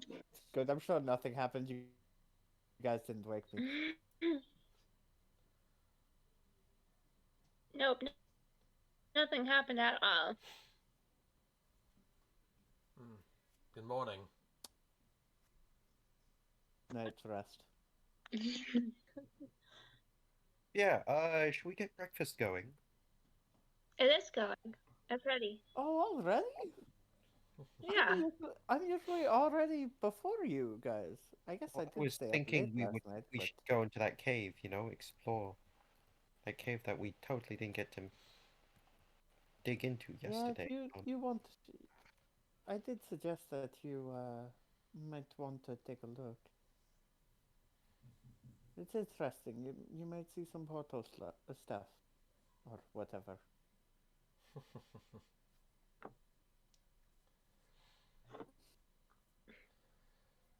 I mean, since everybody's awake, I think Soren has something to announce. What? Yeah, like a You said you very wanted to special tell someone. everybody. Oh, we're doing this. Yes. Let's make this. Seems like a good time. I was gonna let them know gradually. But I guess I'll just throw it all onto the table. How do you do that gradually though? Like it's like He's gonna It's shrug. it's kind of an all or nothing thing, don't you think? I suppose, but Hmm. I do have to get somebody back for making a mess of a hotel room. Moving on. Perfectly aligned. I have no idea what you're talking about. And I have no idea why I'm responding to your obvious bait. what did you guys do in that hotel room? Moving on. I would like you all to formally meet Mr. Gilly Waters, and he's gonna give Gilly Waters the reins. You've been doing this a lot more frequently, and each time you do it, it is getting easier. Um, Almost like you could do it with a bit more practice on command instantly. You're getting into the habit of knowing what it feels like.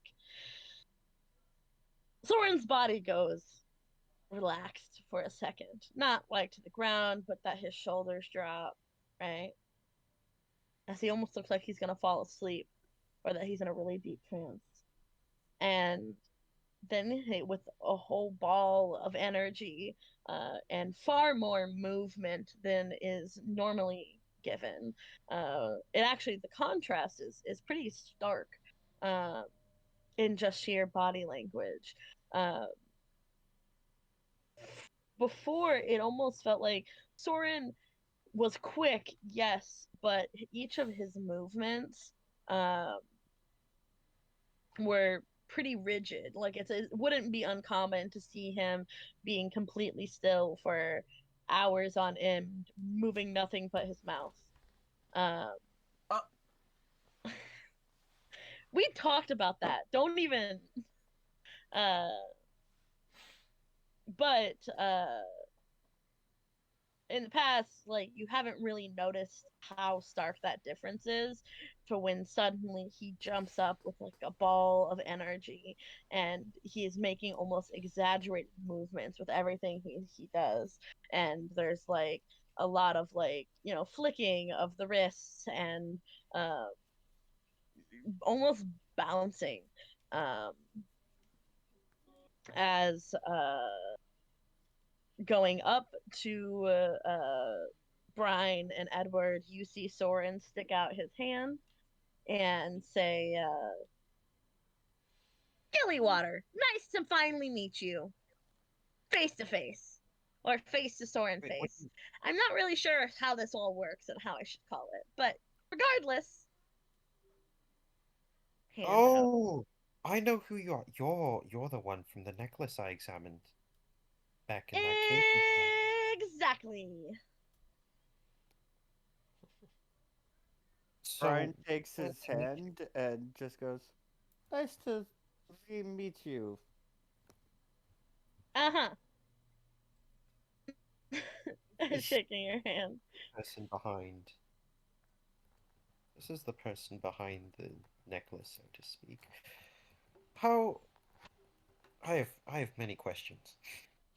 So many questions. Who Naturally, are for you? Like, for the two of you. Gillywater. well, I mean, not your name. I mean, what are you? Well, I felt like it was kind of established before. I am a soul that I put into the amulet, and now I'm a soul inside Soren's body. With a little bit of effort, of course.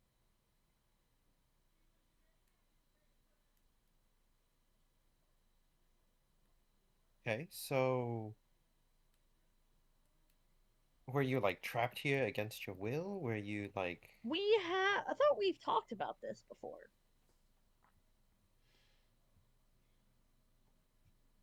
Well, maybe not me talk about it. Well, I haven't. I'm asking in character because I haven't formally talked anything about Billy Water. Well, I was a bit of a sciencey fellow myself, particularly that of crafting magical items and the like, and yeah, no, I crafted, the amulet that you're familiar with of mind shielding, and got my soul put in there, and now I'm here, 200 years later, shaking your hand. Incredible. I love magic. Yes, you're ancient. Not I that mean, old. He's like middle aged. That Well, I mean, to an elf, absolute oldest. not everyone can live to be up to 500 years old. Most people can. Yeah, It's I just said like not everyone. it's just like humans that can. Humans live to be 80 on And average. dwarves live to be like 200, right? 200. So well, like around that age, like the elves live for quite a while. I Like 500. was 500 years old before I So ended up you're in the 700 amulet. years old. You're virtually, you're older than every other elf in existence at this point. Probably. Point. Elves live up to 1,000 years. Probably. He says.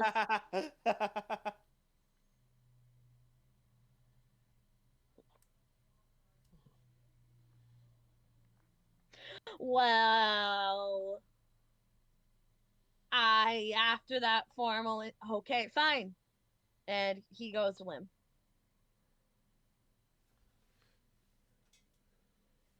And Soren, you find yourself pulled back into your body. He's gonna start like brushing himself off of all the dust that he so enthusiastically has gotten on him. He really does drain me a little bit, but he is teaching me how to be an artificer, so I figured that could really help us out.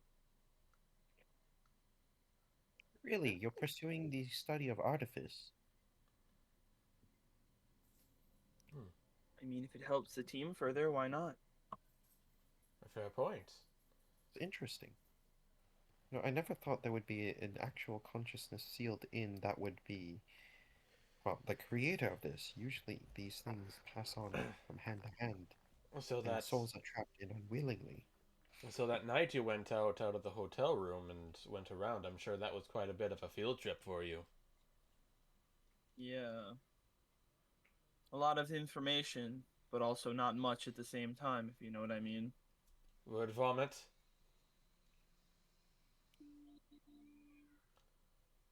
Kind of, yes. I can understand that. Hmm.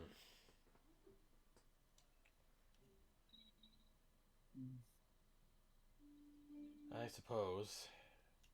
Moonzik, Chima will look over at Nahiri. Are you ready? She gives you a thumbs. She gives you a thumbs up. Everyone gather round. Get your breakfast and gather round. Oh, are we going to organize to get the cave? What? Are we going to organize to storm that cave? Before that, I have something that I need to tell you all.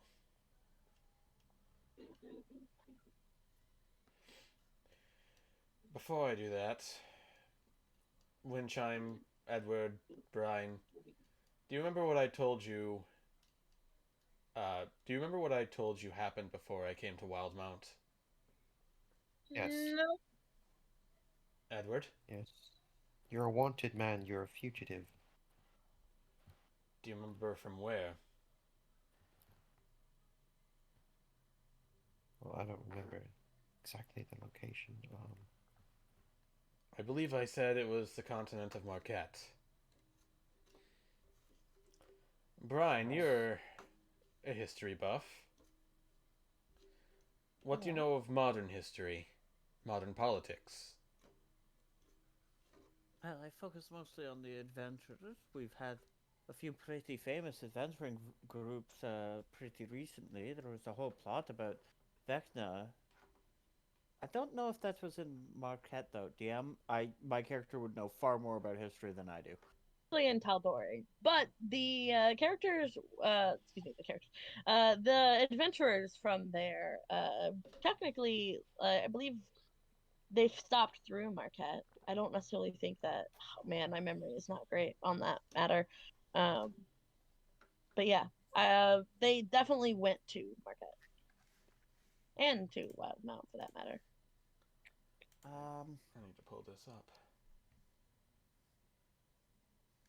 Actually, I think I have it on here. It's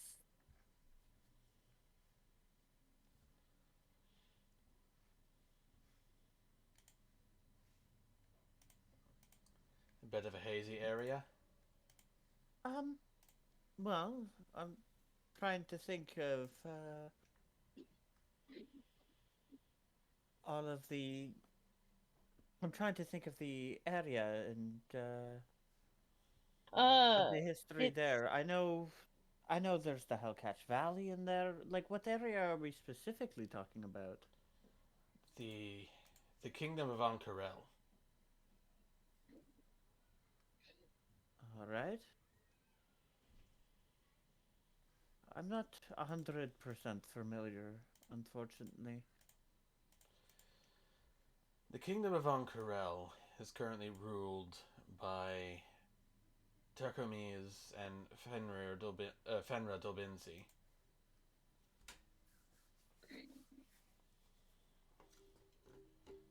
And as some of you may have guessed,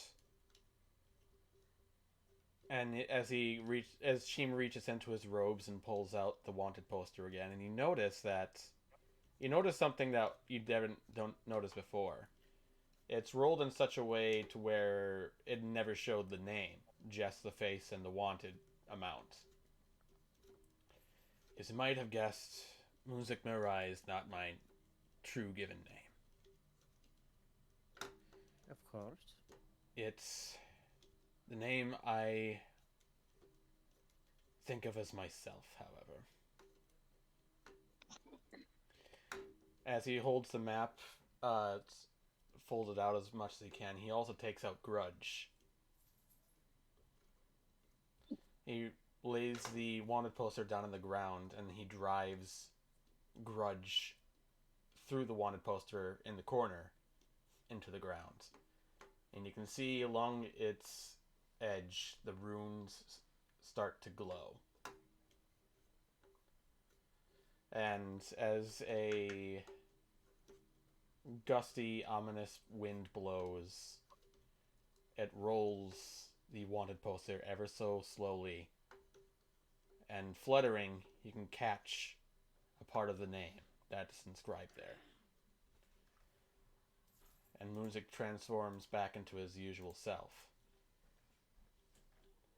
My name is actually Zaya Dobinzi. I am the firstborn son to the king and queen of Ankarel.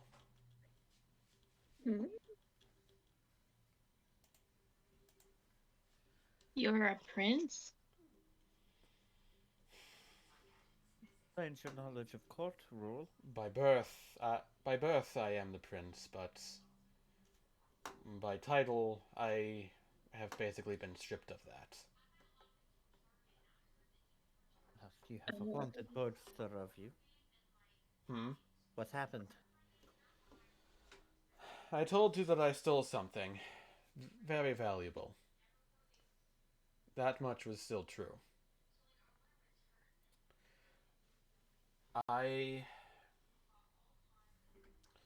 When I turned 18, I was venturing out into, the streets by myself. I didn't come across my powers at the time, but I knew how to dress myself to look like a commoner. And I went about the streets often to get a sense for the people, to get a sense for the commerce, to get a sense for everyone's daily lives, what they were going through. One day I came to the market and I happened upon a rare sight that people were drawing around. It was a family of fearbolgs, a rare sight for Ankarel, and they were desperate. They were trying to get through Ankarel as they were trying to travel to a doctor to try and heal one of their members. But before reaching Ankarel, they had suffered a bandit attack. They had nothing left. I told them to wait in an alleyway, and that I would find them later that night. I stole into the family safe. I was able to crack it open and steal what I thought was enough for them to be able to equip themselves properly and make it the rest of their journey. The only thing is that my younger brother saw me do this. And he went to go wake up my father, the king. When I came back to the palace, guards had immediately arrested me on sight and threw me in a cell. An hour or two later, my father had shown up, and he didn't give me a scolding. He didn't give me any magnanimous speech. All he told me was that I was to be executed at noon.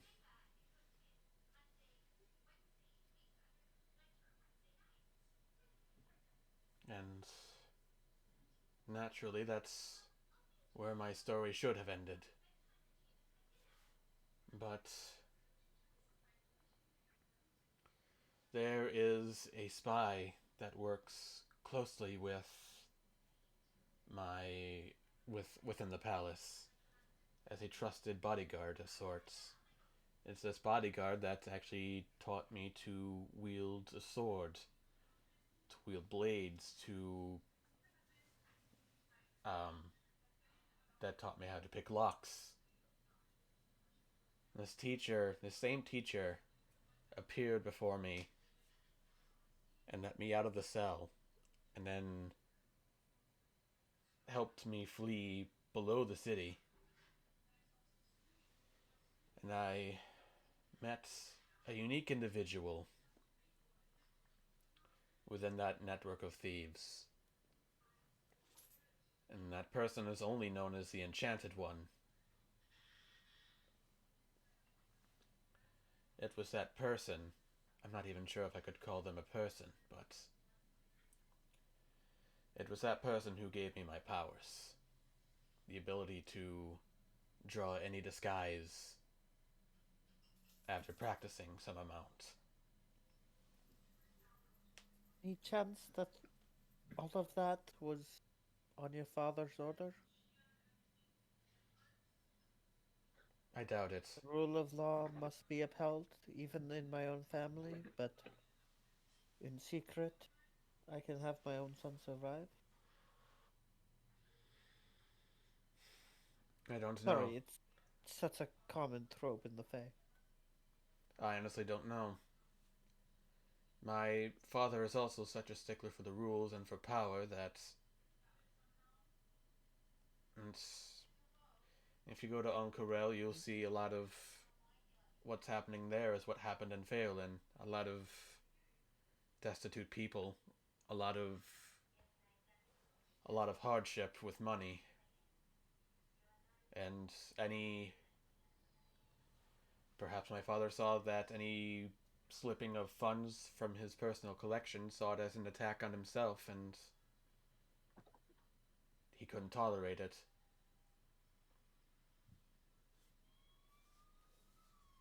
So then it's his name on the reg.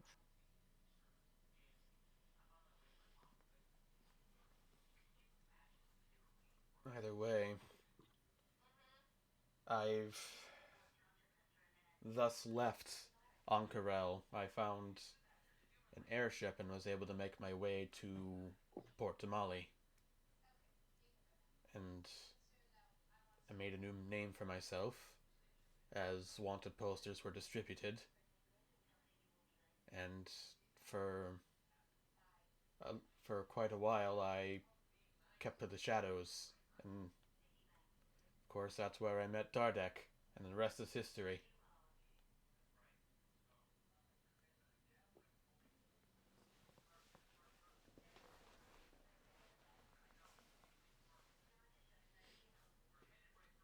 So that's my story. I'm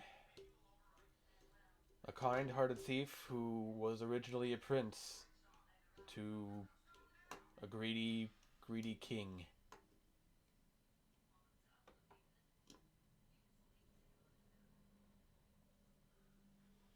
Does it ever pain you that for does the life that you've abandoned ever pain you, knowing that you'll never be able to go back?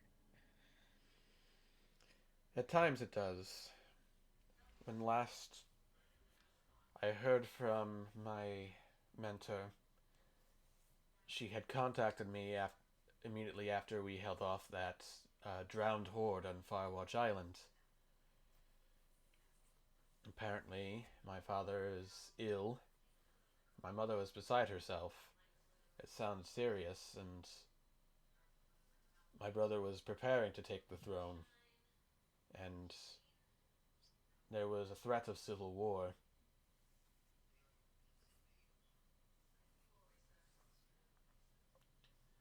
It pains me that I Okay. won't be able to be there to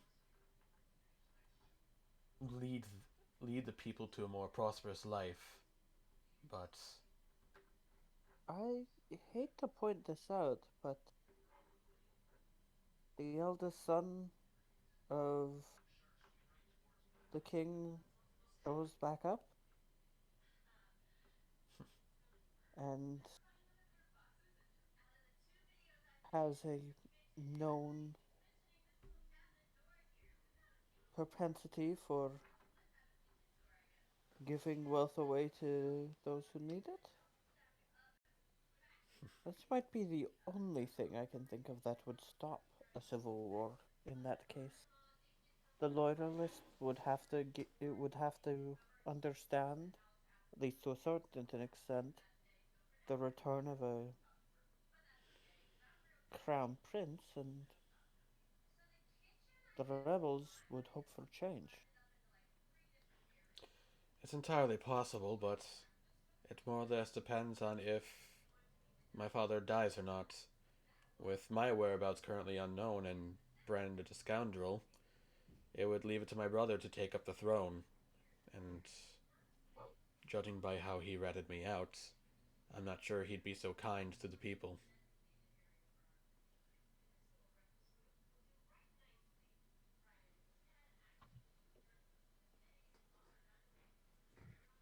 Instilling new leaders in places of political power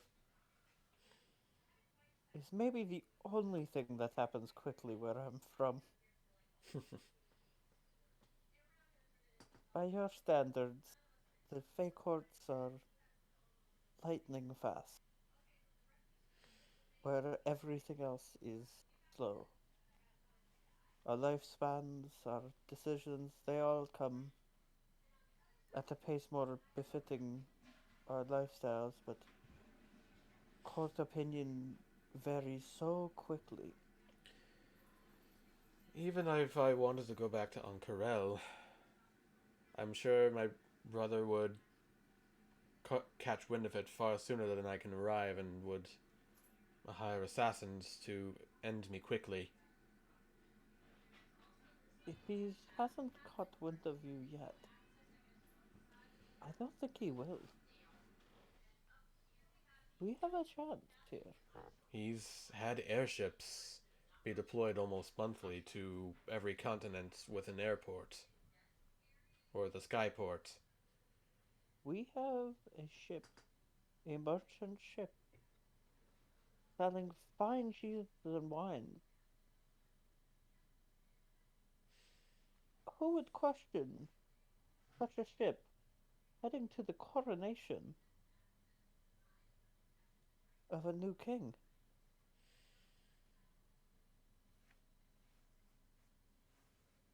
Perhaps. But I know we still have Oldfield to go to, and there's still the matter of Edward's parents as well as any traveling that we might need to go through for Animo's lycanthropy and Soren. I'm not saying it would be the next thing we do. I am saying is if we have a chance to help you out, don't you deserve the same kindness you've promised all of us? Don't you feel, well, to a certain extent, sounds like you feel some responsibility to your people as well. You're right in that I do. I don't know if I would make a good ruler, but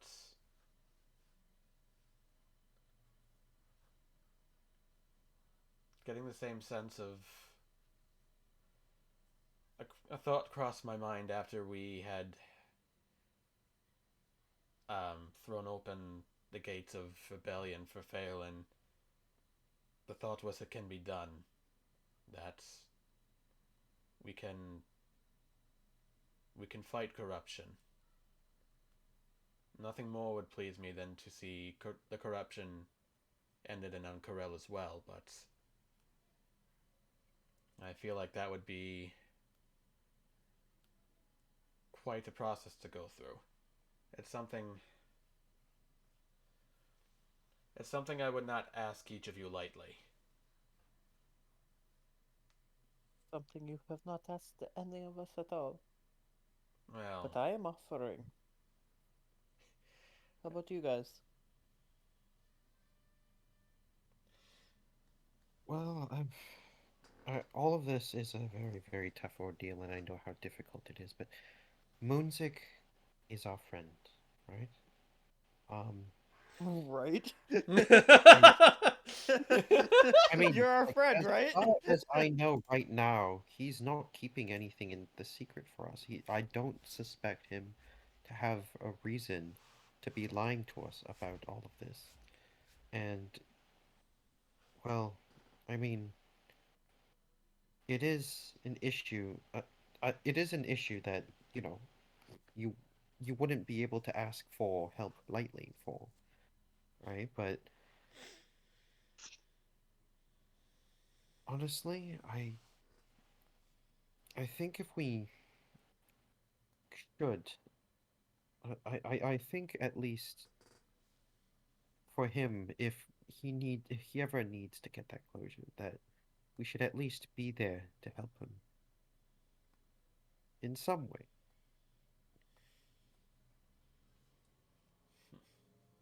I don't know about you guys, and I don't know whether or not you're willing or reluctant to help it. I do think that we should, at least, help.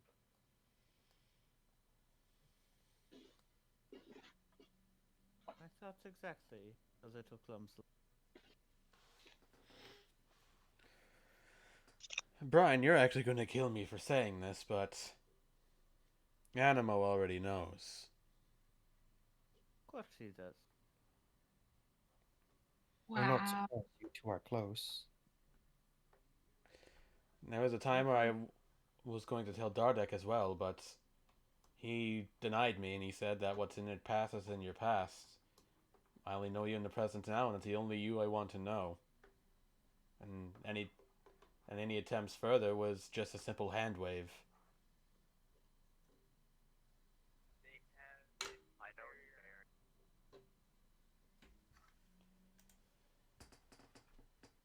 But now everyone knows. You too, Gillywater.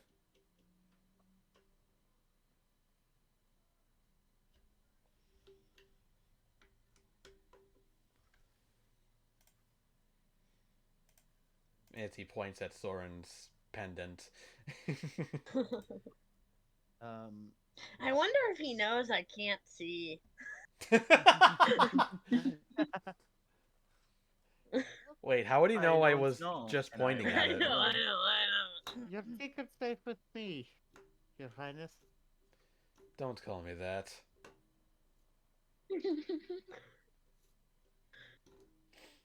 For all the world knows, I'm just a simple thief. And right now, that's the way I want to keep it. Do I still have to call you Captain? Only if you want to. Well, if you won't accept Your Highness, I'll guess Captain will suffice. Ever the cheeky one. Moonchime, Soren, Nihiri, what do you three think? Of course not. I'm a little upset you didn't tell me sooner. Because that's pretty cool that you're a prince. Nihiri says, yeah, sure, whatever. Or whatever. We just learned he's a prince. Whatever. Whatever. Whatever. He's just a prince, sentenced to death by his own parents. Right? Well, Right. Look, like- I didn't mean not it that in like. important. Also, our rogue went the opposite of the edgy rogue trait and is now gonna go kill his parents. No. However, I should say that it was only my father that put me to death. My mother had no say in it. If my mother had a say in it whatsoever, I'm sure she would have convinced my father to change his mind. I still think of my mother quite a bit. I hope she's okay.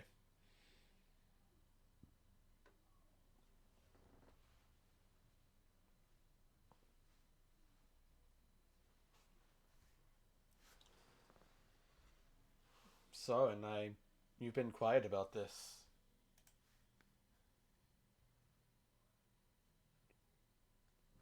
Dawn? Oh. Is not here. What? He I'm totally not is here. He totally I is thought here. you- Oh wait, Yeah, no, Panic. didn't you leave I, for I like a guess I'm moment? just not Panic. here. I guess I'm just not here. Never mind. He is. I shall cease to exist, I This suppose. Homer Simpson's into the brush. Yeah, just into the bush. Peace sign fades into existence. I really don't have an opinion on the matter. I'm glad you finally were able to tell us about this, and honestly, as long as I'm with you guys, I don't really care what I do.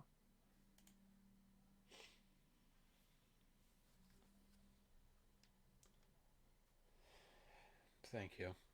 All of you, thank you. I knew I chose the right group of people to be with. Well, let's see here. Edward and Windchime, and Animo too. I couldn't really choose them too much because we had to escape Palma Flora. And Brian, you came aboard ship, but I'm still happy you're all with me. You couldn't have chosen them because you didn't get to. If I was able to choose anyone else, I wouldn't.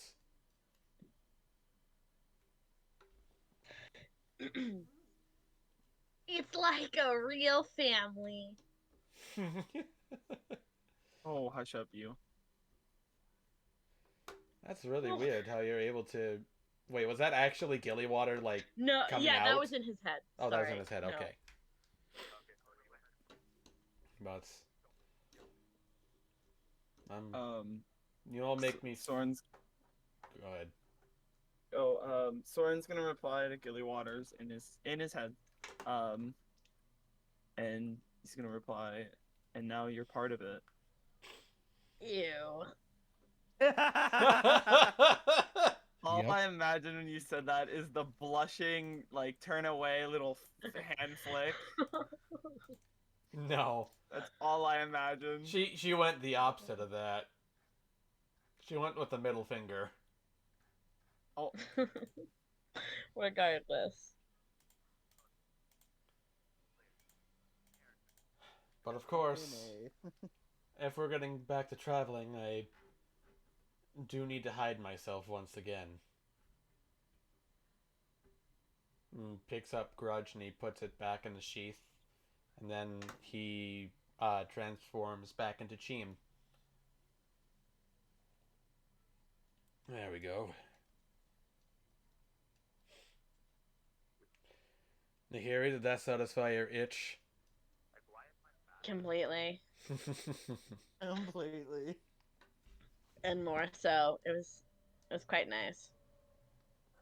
Cool thing or whatever that you're a prince of a far off land.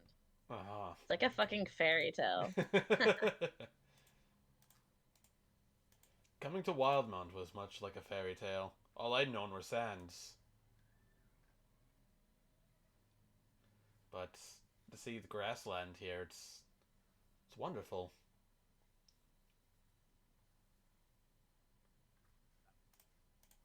It's not dry. I swear to God, I'm so sorry. I swear to God, I keep hearing Elon Musk. So if you can, like, whoever it is, just Elon not be Musk. watching Elon Musk videos, that would be Elon great. Who the hell? So here's the thing. I don't hear any of it. I hear something It's poking not through in the once in a chat. while. Ain't me. It ain't me. It might not It ain't be me. Elon Not Musk. me. It might not be Elon Musk, but somebody is watching videos. So let's like I thought I was tripping. I was like, I hear something every so often, like a little fraction or something happening. I just Like, didn't want to that's draw not attention to it. coming from me, is it? not. I ain't no secondhand son. All right. Regardless, It ain't me. it was distracting because it sounded like Elon Musk, and I don't know of you lot who would be watching like repeatedly Elon Musk videos. Like, Sure, it's not you. yeah, Like on your phone or something. Like TikTok My- open. no, my phone is In the- is not even on. That I figured it wasn't on you, right? Like I wondered if No, like but- something had turned it on. You know what I mean? And like No, TikTok it's- opened up. No, it is power charging right now. All right. Power charging. Yeah, like you turn your phone off and it goes Power faster. charging.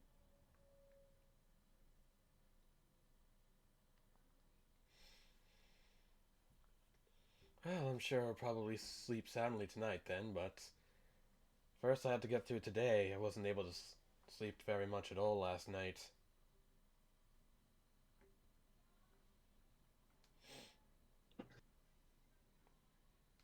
We'll find out if we can get you a comfy pillow.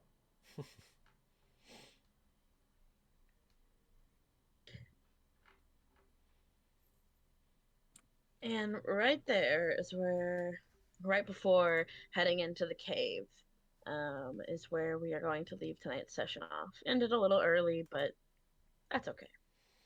That it is. So like, backstory drop much? Just nothing but backstory drop all day today? Nothing but? Let's go. Well, I mean, we had the shenanigans earlier that pissed Brian off, but... Also, yes. That. All right. Yeah, we had Brian's familiarity and Edward's well, I don't know what Edward did, but Moon's I entire don't know backstory. what Edward did. God damn. Gilly water and talk of tattoos. Edward did no harm, no foul. Oh yeah, that's so Yeah, true. yeah, yeah. Edward learned a lesson. What? I mean, Brian learned a lesson too. True. But next time on Wilds of Wildemount, On Dragon what's Ball. what's in the cave on the cliffside? Uh, Remnants of Brian's past. A portal to the Feywild. find out next time on So those are too Wilds of fucking easy. It's a Wildemount. dragon turtle. No! What? Yeah, there's a dragon turtle inside of the No! cave. God, Yeah. no! Yeah, he's back. He wants revenge. Fuck that. All right. Thank you all so much for watching. For those of you on YouTube, click a like if you like this video. Leave a comment if you want to leave some sort of feedback. It can be positive or it can be critical. Drop a subscription if you would like to keep up to date with the videos that I produce. If you go to my YouTube page, there's an entire library of the Wilds of Wildemount, as well as the first session of Crypt of the Forgotten Priest, which is a side story that our barbarian Animo has started upon, and canonically speaking, should be done with, but we're working on that. We're trying. We're trying. Really, We tried really so trying. hard and got so far. We're working on it. It's coming. Otherwise, if you click the link in the description below or go to my YouTube channel page's bio, you'll find a link, twitch.tv/frigidhyperion, that goes to my Twitch page. You can drop a follow there to get updates of when I go live. I do Wilds of Wildemount every Monday, starting at 3:30 Central, 4:30 Eastern, except for the first Monday of every month, as we use that week to take a bit of a break. And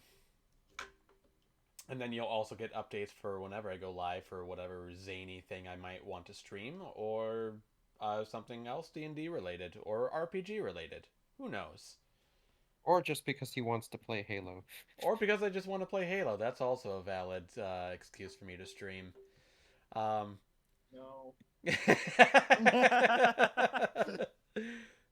Other than that, tell your friends. Like, if you think I'd be a good fit for someone's playlist, throw my name in there. I'm always happy to have more people as an audience.